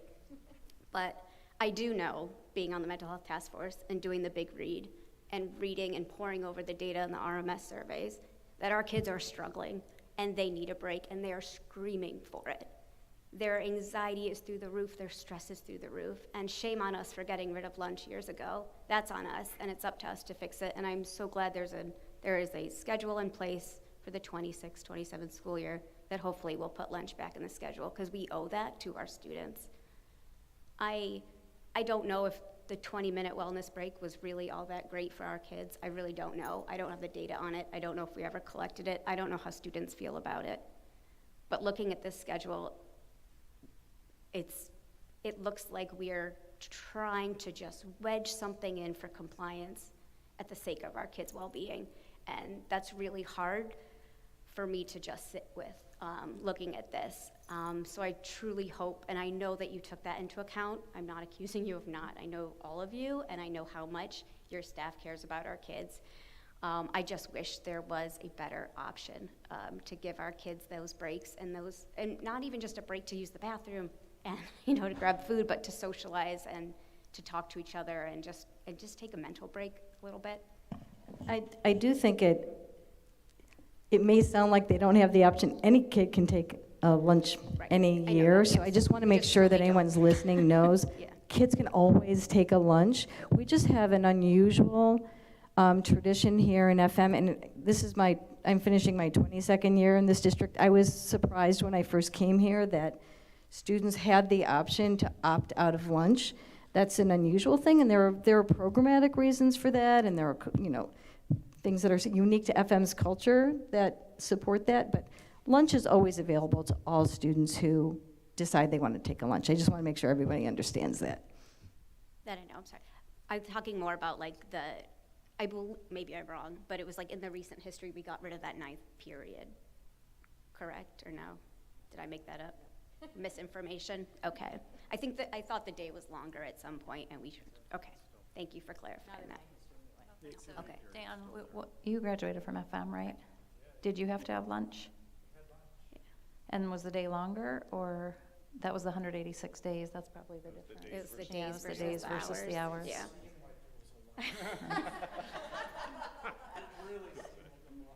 Yeah. Yeah.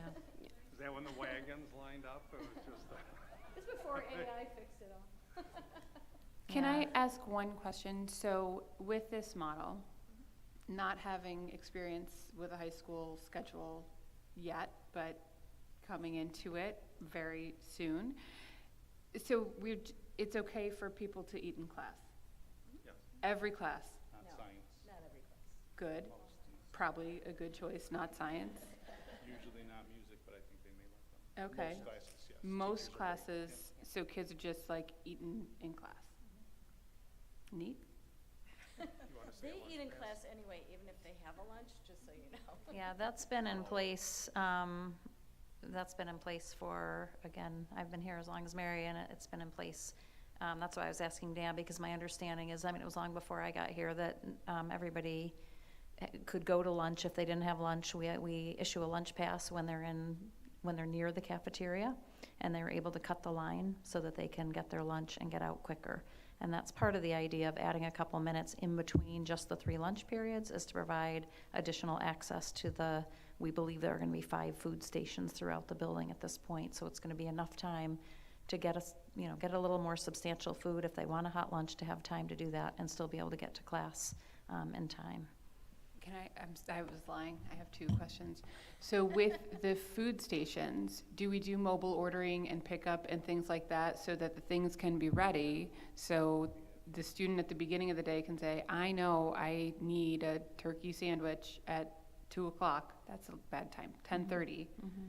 So that they know they can go to this place at 10:30, pick it up, and walk away like a Panera or something. Mm-hmm. We've been doing that since COVID. They've been able to pre-order lunch, so if they wanted an actual lunch as opposed to snacks. But all of the snack shacks have virtually all of the sandwich offerings and everything, even the hot stuff. Isam could tell us, but when you go by the snack shack, right, there's tater tots and chicken nuggets and all the things in the heat. that you can access. So it's really not about food per se. I mean, it might feel that way, but I would argue it's not about food as such, that they will be able to access all the food items and a little time to eat as well. Number one, I'd like to hear, Isam, what your thoughts are about this. And then additionally, I'm curious about the communication rollout that you plan for parents and students, if they want to make changes in light of this, or how they're going to know what the impact for next year will be.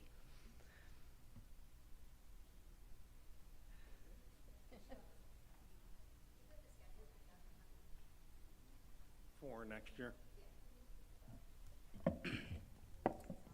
I feel like it gives us more of an opportunity for like each other to talk more, to like socialize, like they were saying, with each other, instead of those just 20 minutes in the snack, get your snack and go back to class. I think these the lunch periods will be way better than the wellness breaks that we have right now.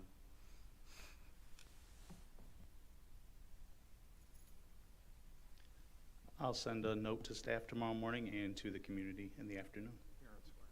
Well, it will go out via Parent Square, so that will be our communication. And we'll put it on the website as well.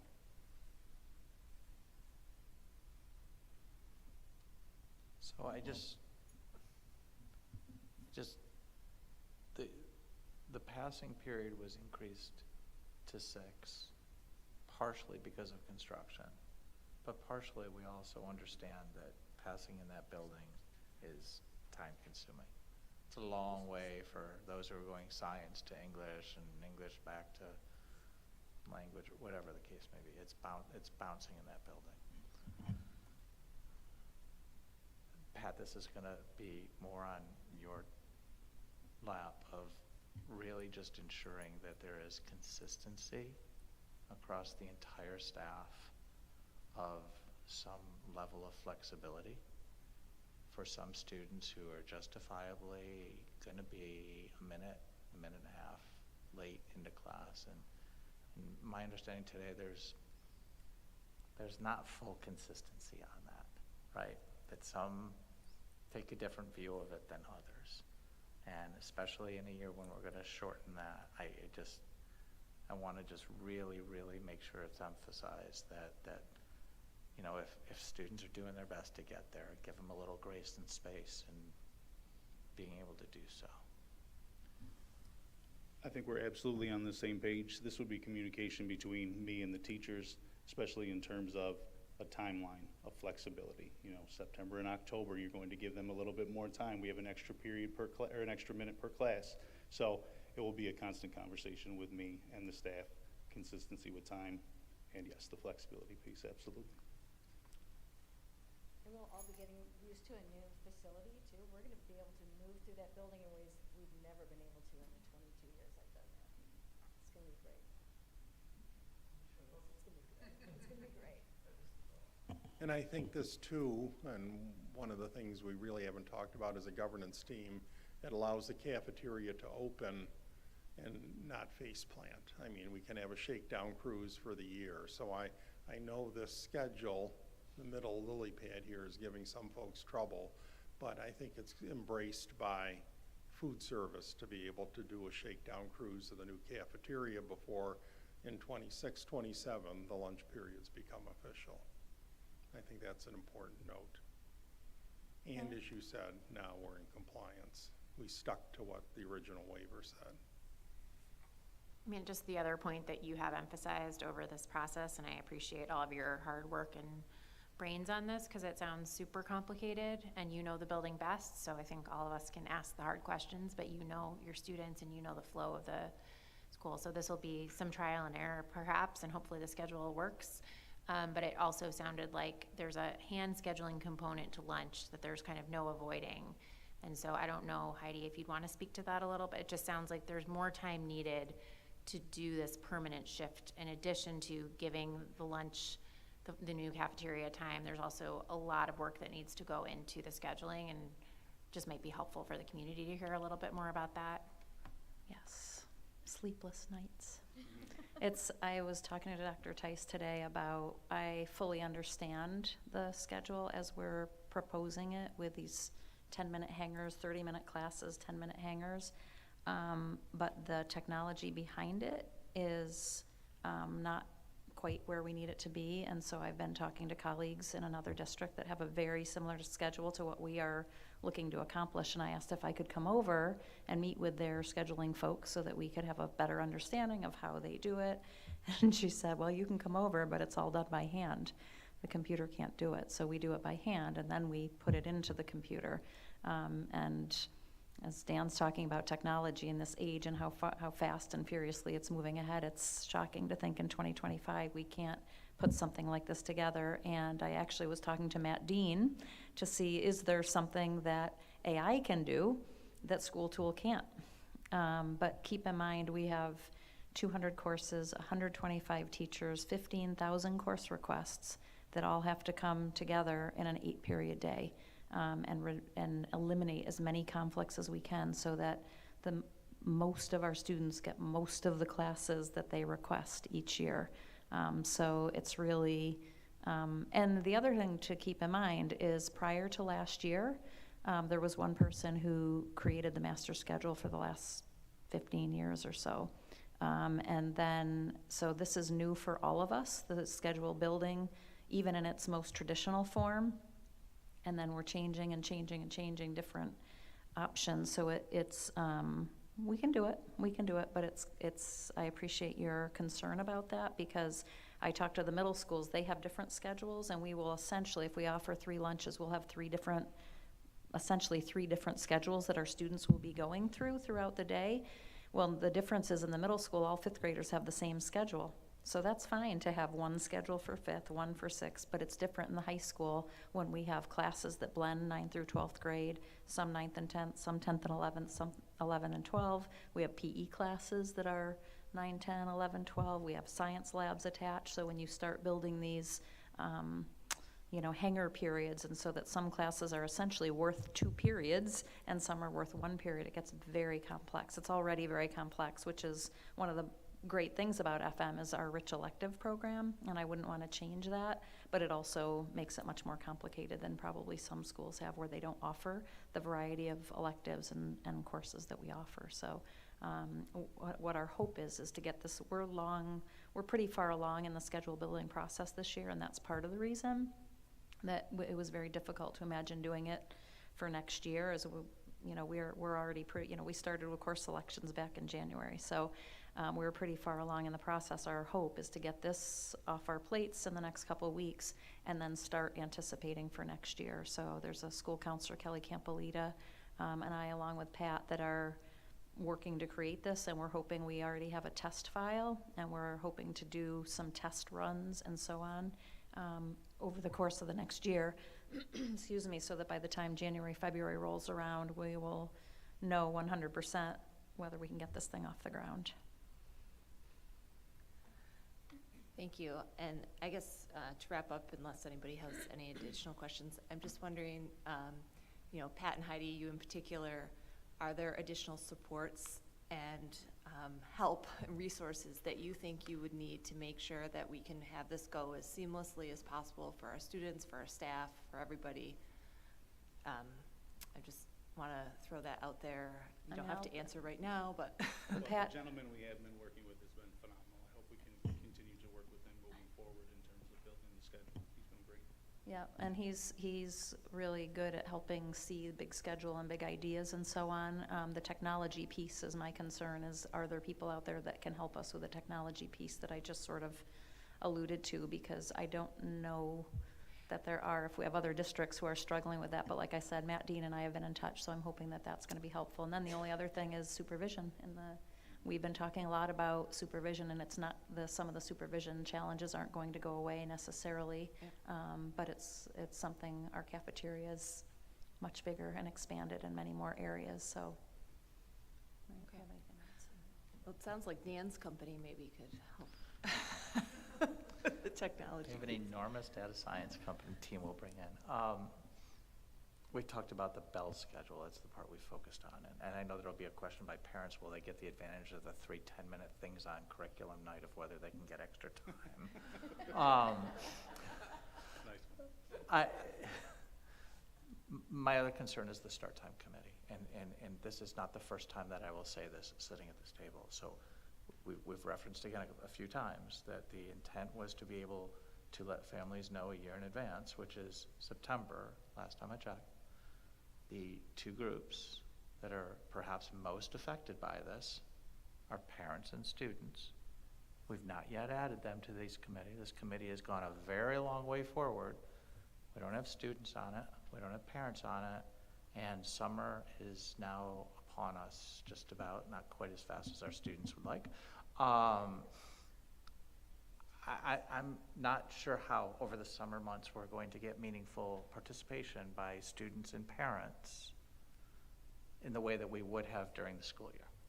So I'm still concerned about why we did not bring them in earlier in the process and how we're going to meaningfully bring them in before September unless we make the commitment that we will provide the community the notice of what's going to happen by like October 15th instead of September 1, so that we can really get the right, fair representation from those 2 groups and meaningful input.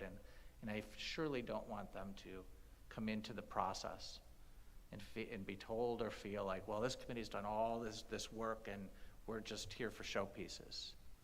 And that would really be a disservice to the community. Totally agree, and I think with this change, they'll have something to react to.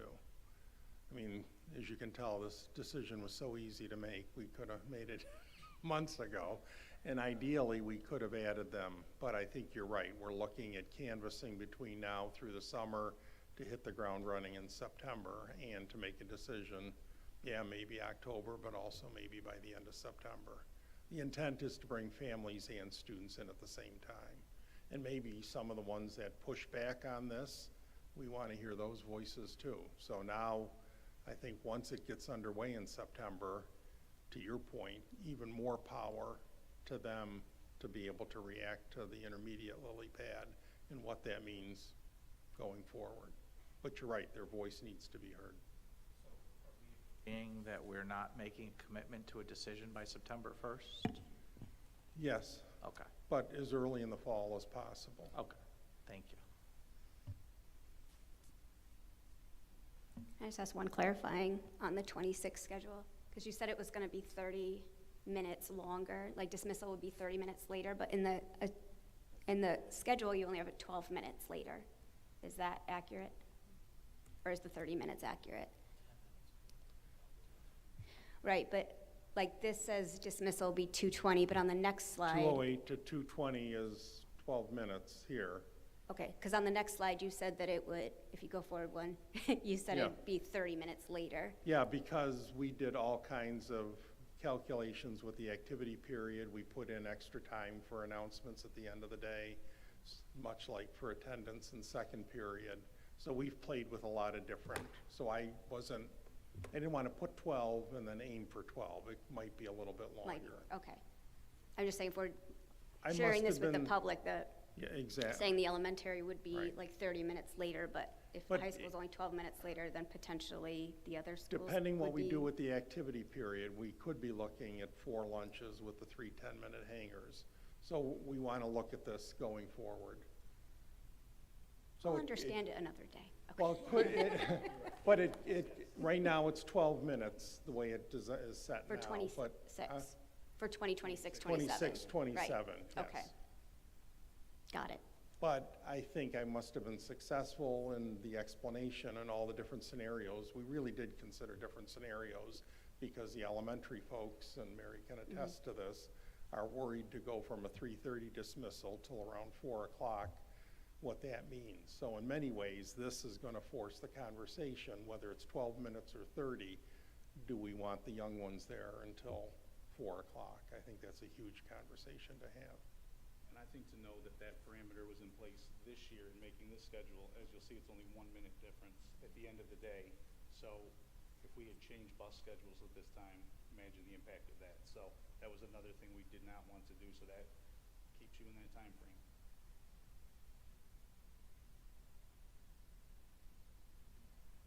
Thank you very much. Appreciate it. Okay. Item 2.04, President's Report. The only thing that we talked about before was if anybody had any NISBA resolutions that they wanted to propose, so we have time to make sure we do those. Anybody? We're good? The deadline's July. Yep, that's why we wanted to get them on the queue. And then, yeah, if we had anything to recommend. I think we have one more meeting we could add to if we wanted to slide that in. So, good thinking about it. And then additionally, I think we're firming up committee choices for next year before we get our new board members to, unless anybody else would like to throw their name in the hat for the Audit Finance Committee. It seems like a hot spot. The intent before this year was originally for there to be an audit. There's always an audit committee.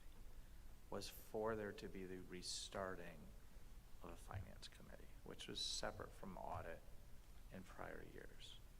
And then we had a issue with number of people per, and don't need to revisit that, but we really didn't end up this year with a finance committee in the sense of what it was intended to be. So that's more my question of where we're going to land on this for next year. I don't have just personally speaking, I don't have as much interest in audit. I somehow ended up on it because they were supposed to be back to back and we needed quorum on both. And Daryl, I won't have you speak to my number of attendances at that. But if we're going to do a straight finance committee, then I would like to be part of that. If it stays as really just essentially just audit, then I don't have as much of a vested interest on that. So you'd need to have at least another person who wanted to do a finance committee, so we could. Yeah. Dr. Tice, help me. In the last 9-10 years, you've been here 10. How many years were there finance and audit? I only recall when Mark Veslowski was on the team. I think it was 2 years. Yeah. Was that because we just didn't have the? We did it when Mark. I thought it was 3 years with Mark. I could be wrong, but it really came up again, and I was the one that brought it up. Of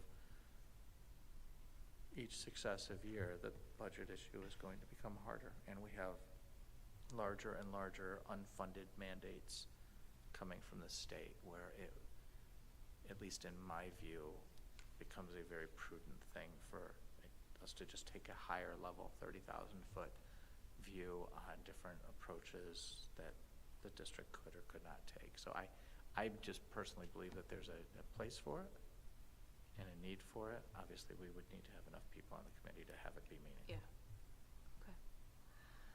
Well, so if other board members also felt strongly to add an additional committee, we can regroup and see how, if we've got enough interest in both audit, getting folks on audit and getting folks on finance. So I can circulate over email. Okay, thank you. We'll move on to item 2.05, Superintendent's Report. Under the title, you haven't heard enough from me tonight. Superintendent's Report, I'll be brief. Backup information is in board docs. Capital project update, the OACM, Owner Architect Construction Management Team, are making final preparations for what will be a busy summer construction season at the high school. Not only will the project address renovations around the auditorium and throughout House 2, but the new spaces will become available for student use at the start of the new school year. In addition, our work on the 15.4 million roofing safety security project is going to be getting underway in all of the other buildings. School start time committee, I think we've talked a lot about that. It will be meeting again this week, and we will be definitely adding parents and students to that as well, especially to consider whether we're flipping. The slide looks inevitable, whether it's 12 minutes or more, depending on what's done with the activity period.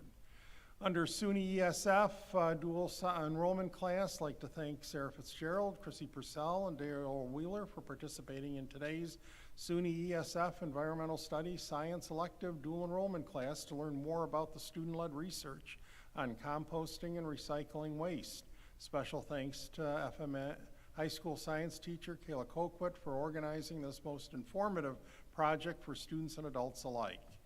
And then last but not least, Onondaga County Special Olympics. I'd like to extend my sincere appreciation to Amy Evans, Melissa Corbin, Susan Stearns, Becky Finnerty, Jeff Brown, Mike Ludwood, Scott Sugar, and their respective departments for all the efforts to prepare and plan for, and pause for effect, this Wednesday's Onondaga County Olympics. This includes today's postponement of the Olympics from Tuesday, tomorrow, until Wednesday due to the forecast of inclement weather. I'm most grateful to our high school students who will be coming on their off day because Regents exams have started to help chaperone, and to members of our local communities, fire, EMS, and law enforcement agencies, as well as the OCM BOCES team members who generously give of their time and will be on site, including Dr. Cook. I know that it certainly will be a memorable day for both student athletes and their families alike. That ends my report. Does anybody have any questions for Dr. Tice? Okay. That's always a joyful event. That's great. Hopefully the weather stays. And it was featured, I think I mentioned to the board, in the OCM BOCES highlight video for the past year, the first version. So they're certainly appreciative of our support. And Thank you. 2.06, reports from the committees. Daryl, did you have any legislative liaison? Nothing new to report other than, as you've already said, July 18th is the last day for the boards to submit amendments or rebuttals or endorsements. Supposedly the legislative session is ending Thursday. There is some talk that the Assembly may remain in session until early next week. If you want to contact your Chris Ryan. Okay. It reminds me, we also would love to have a board member who may have interest in taking over the reins from Daryl with legislative liaison responsibilities. If anyone has a interest, I'm sure Daryl would happily kind of give a little 101 for that. So, Isan, you have an update? No update. Okay, are you sure? Does anybody from any of the committees want one last hurrah on that? Okay, that's a no. Public comment, I believe we have no one for public comment this evening. Everyone went home to bed. New business. Item 4.01. Be it resolved that the Board of Education of the Fayetteville-Manlius School District hereby approve the minutes of the special meeting held on May 20th, 2025 as presented. May I have a motion, please? Thank you, Cindy and Ann. All in favor? Anybody opposed or abstain? Oh, yep. Daryl's abstaining. Rebecca's abstaining. Dan's abstaining. Yep.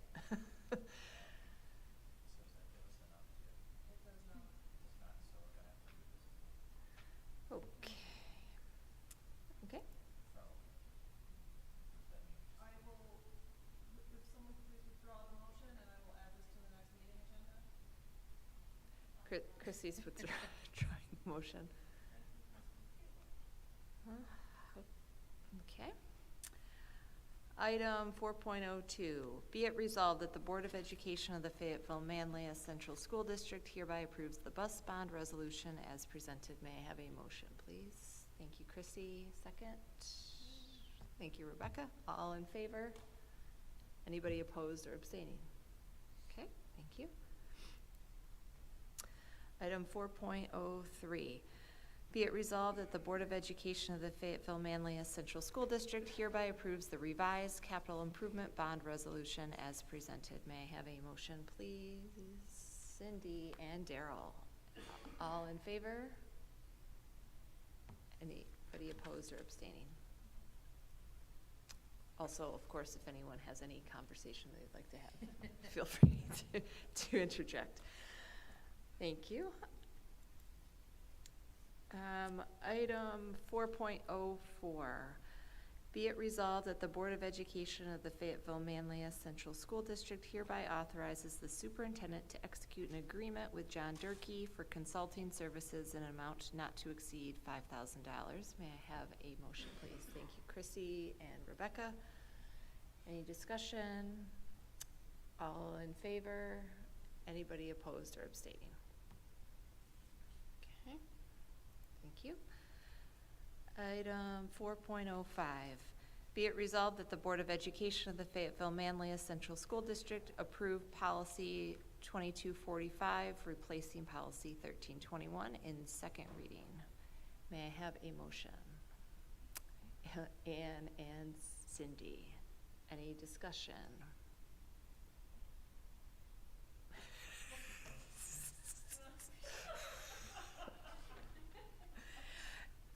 All in favor? Anybody opposed or abstaining? Woo! Woo.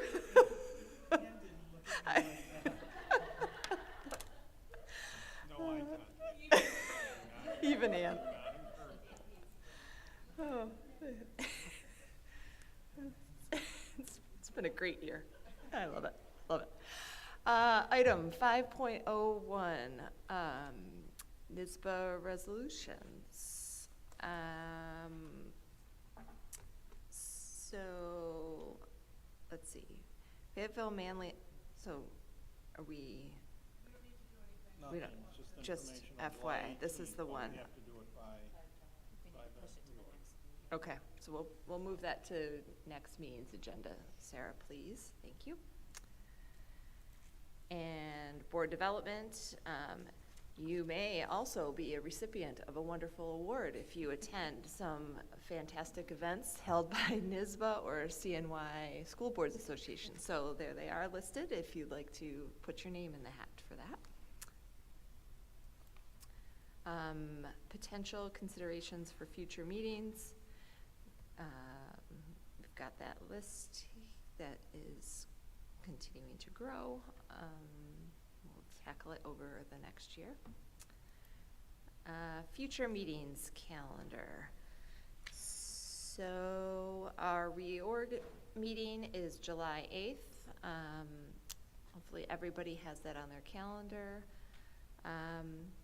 And then we have some special meetings, and we have the annual convocation on July 30th. This year it's going to be at the Lodge in Skinny Atlas. Dr. Tice, if I could ask you to just sort of let the board members know kind of what you're expecting for this year in terms of kind of the format and what role you'd like us to play, that would be helpful for figuring out, you know, who could attend and those kinds of things for planning time. Daryl's coming back.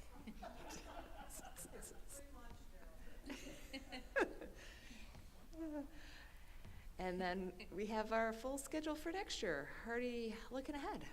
All right, dates to remember. Lots of things happening at the end of the school year as we wind down. Concerts and celebrations and award ceremonies. And then don't forget, graduation, June 20th. I believe everybody is going. No, never mind. some of us are attending, and it will be great. And I know Daryl will be giving out her diplomas to her grandchildren, so that would be fantastic. Dan? What about Dan? You have your daughter too. Anybody else have anybody? Oh, Catherine. So excited. Just remember traffic and getting there. Oh. Yeah. Yeah. I don't think there is a best way, honestly. It's, yeah, we. Last year, 481 was better than 76. For travel advice, we'll ask AI to tell us which way to go. Okay, so let's see. Now we're moving into consent agenda. Item 7.01. Be it resolved that the Board of Education of the Fayetteville-Manlius Central School District hereby approves the consent agenda as presented. Yes, we took, sorry.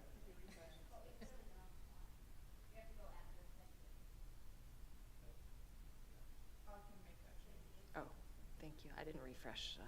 I just presumed. Okay, so we have a motion for the consent. Thank you, Daryl. Thanks for keeping us on track. Thanks, Rebecca. And all in favor? Anybody opposed or abstaining? Okay. Okie dokie. So now we're moving into proposed executive session. So be it resolved that the Board of Education of the Fayetteville-Manlius School District enter into executive session to discuss the student discipline matter, the superintendent's evaluation, and the employment history of a particular person. May I have a motion? Thanks, Dan and Ann, and all in favor? Thank you. Yes, so we will be coming back out to do one additional vote, but it's your decision. If you guys would like to stick around, I would suggest you do not. But we're open. It's an open meeting. You're welcome to. Thank you all for coming, and happy summer.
Okay, so may I have a motion to approve the student disciplinary matter? Uphold the student disciplinary matter. May I have a motion? Thank you, Ann, and a second. Dan, all in favor? Anybody opposed or abstaining? Okay, and then item, I guess it's now 10.01? Oh, okay, 9.01, personnel actions. May I have a motion to approve the personnel actions? Thank you, Cindy, and a second. Thanks, Daryl. All in favor? Anybody opposed or abstaining? And then did we separate out the second one? Yeah. Okay, so may I have a motion to approve personnel actions number 2? Thank you, Rebecca and Cindy. All in favor? Anybody opposed or abstaining? Okay, and may I have a motion to adjourn? Daryl and Cindy. Anybody? We're all voting. Yes, we all vote.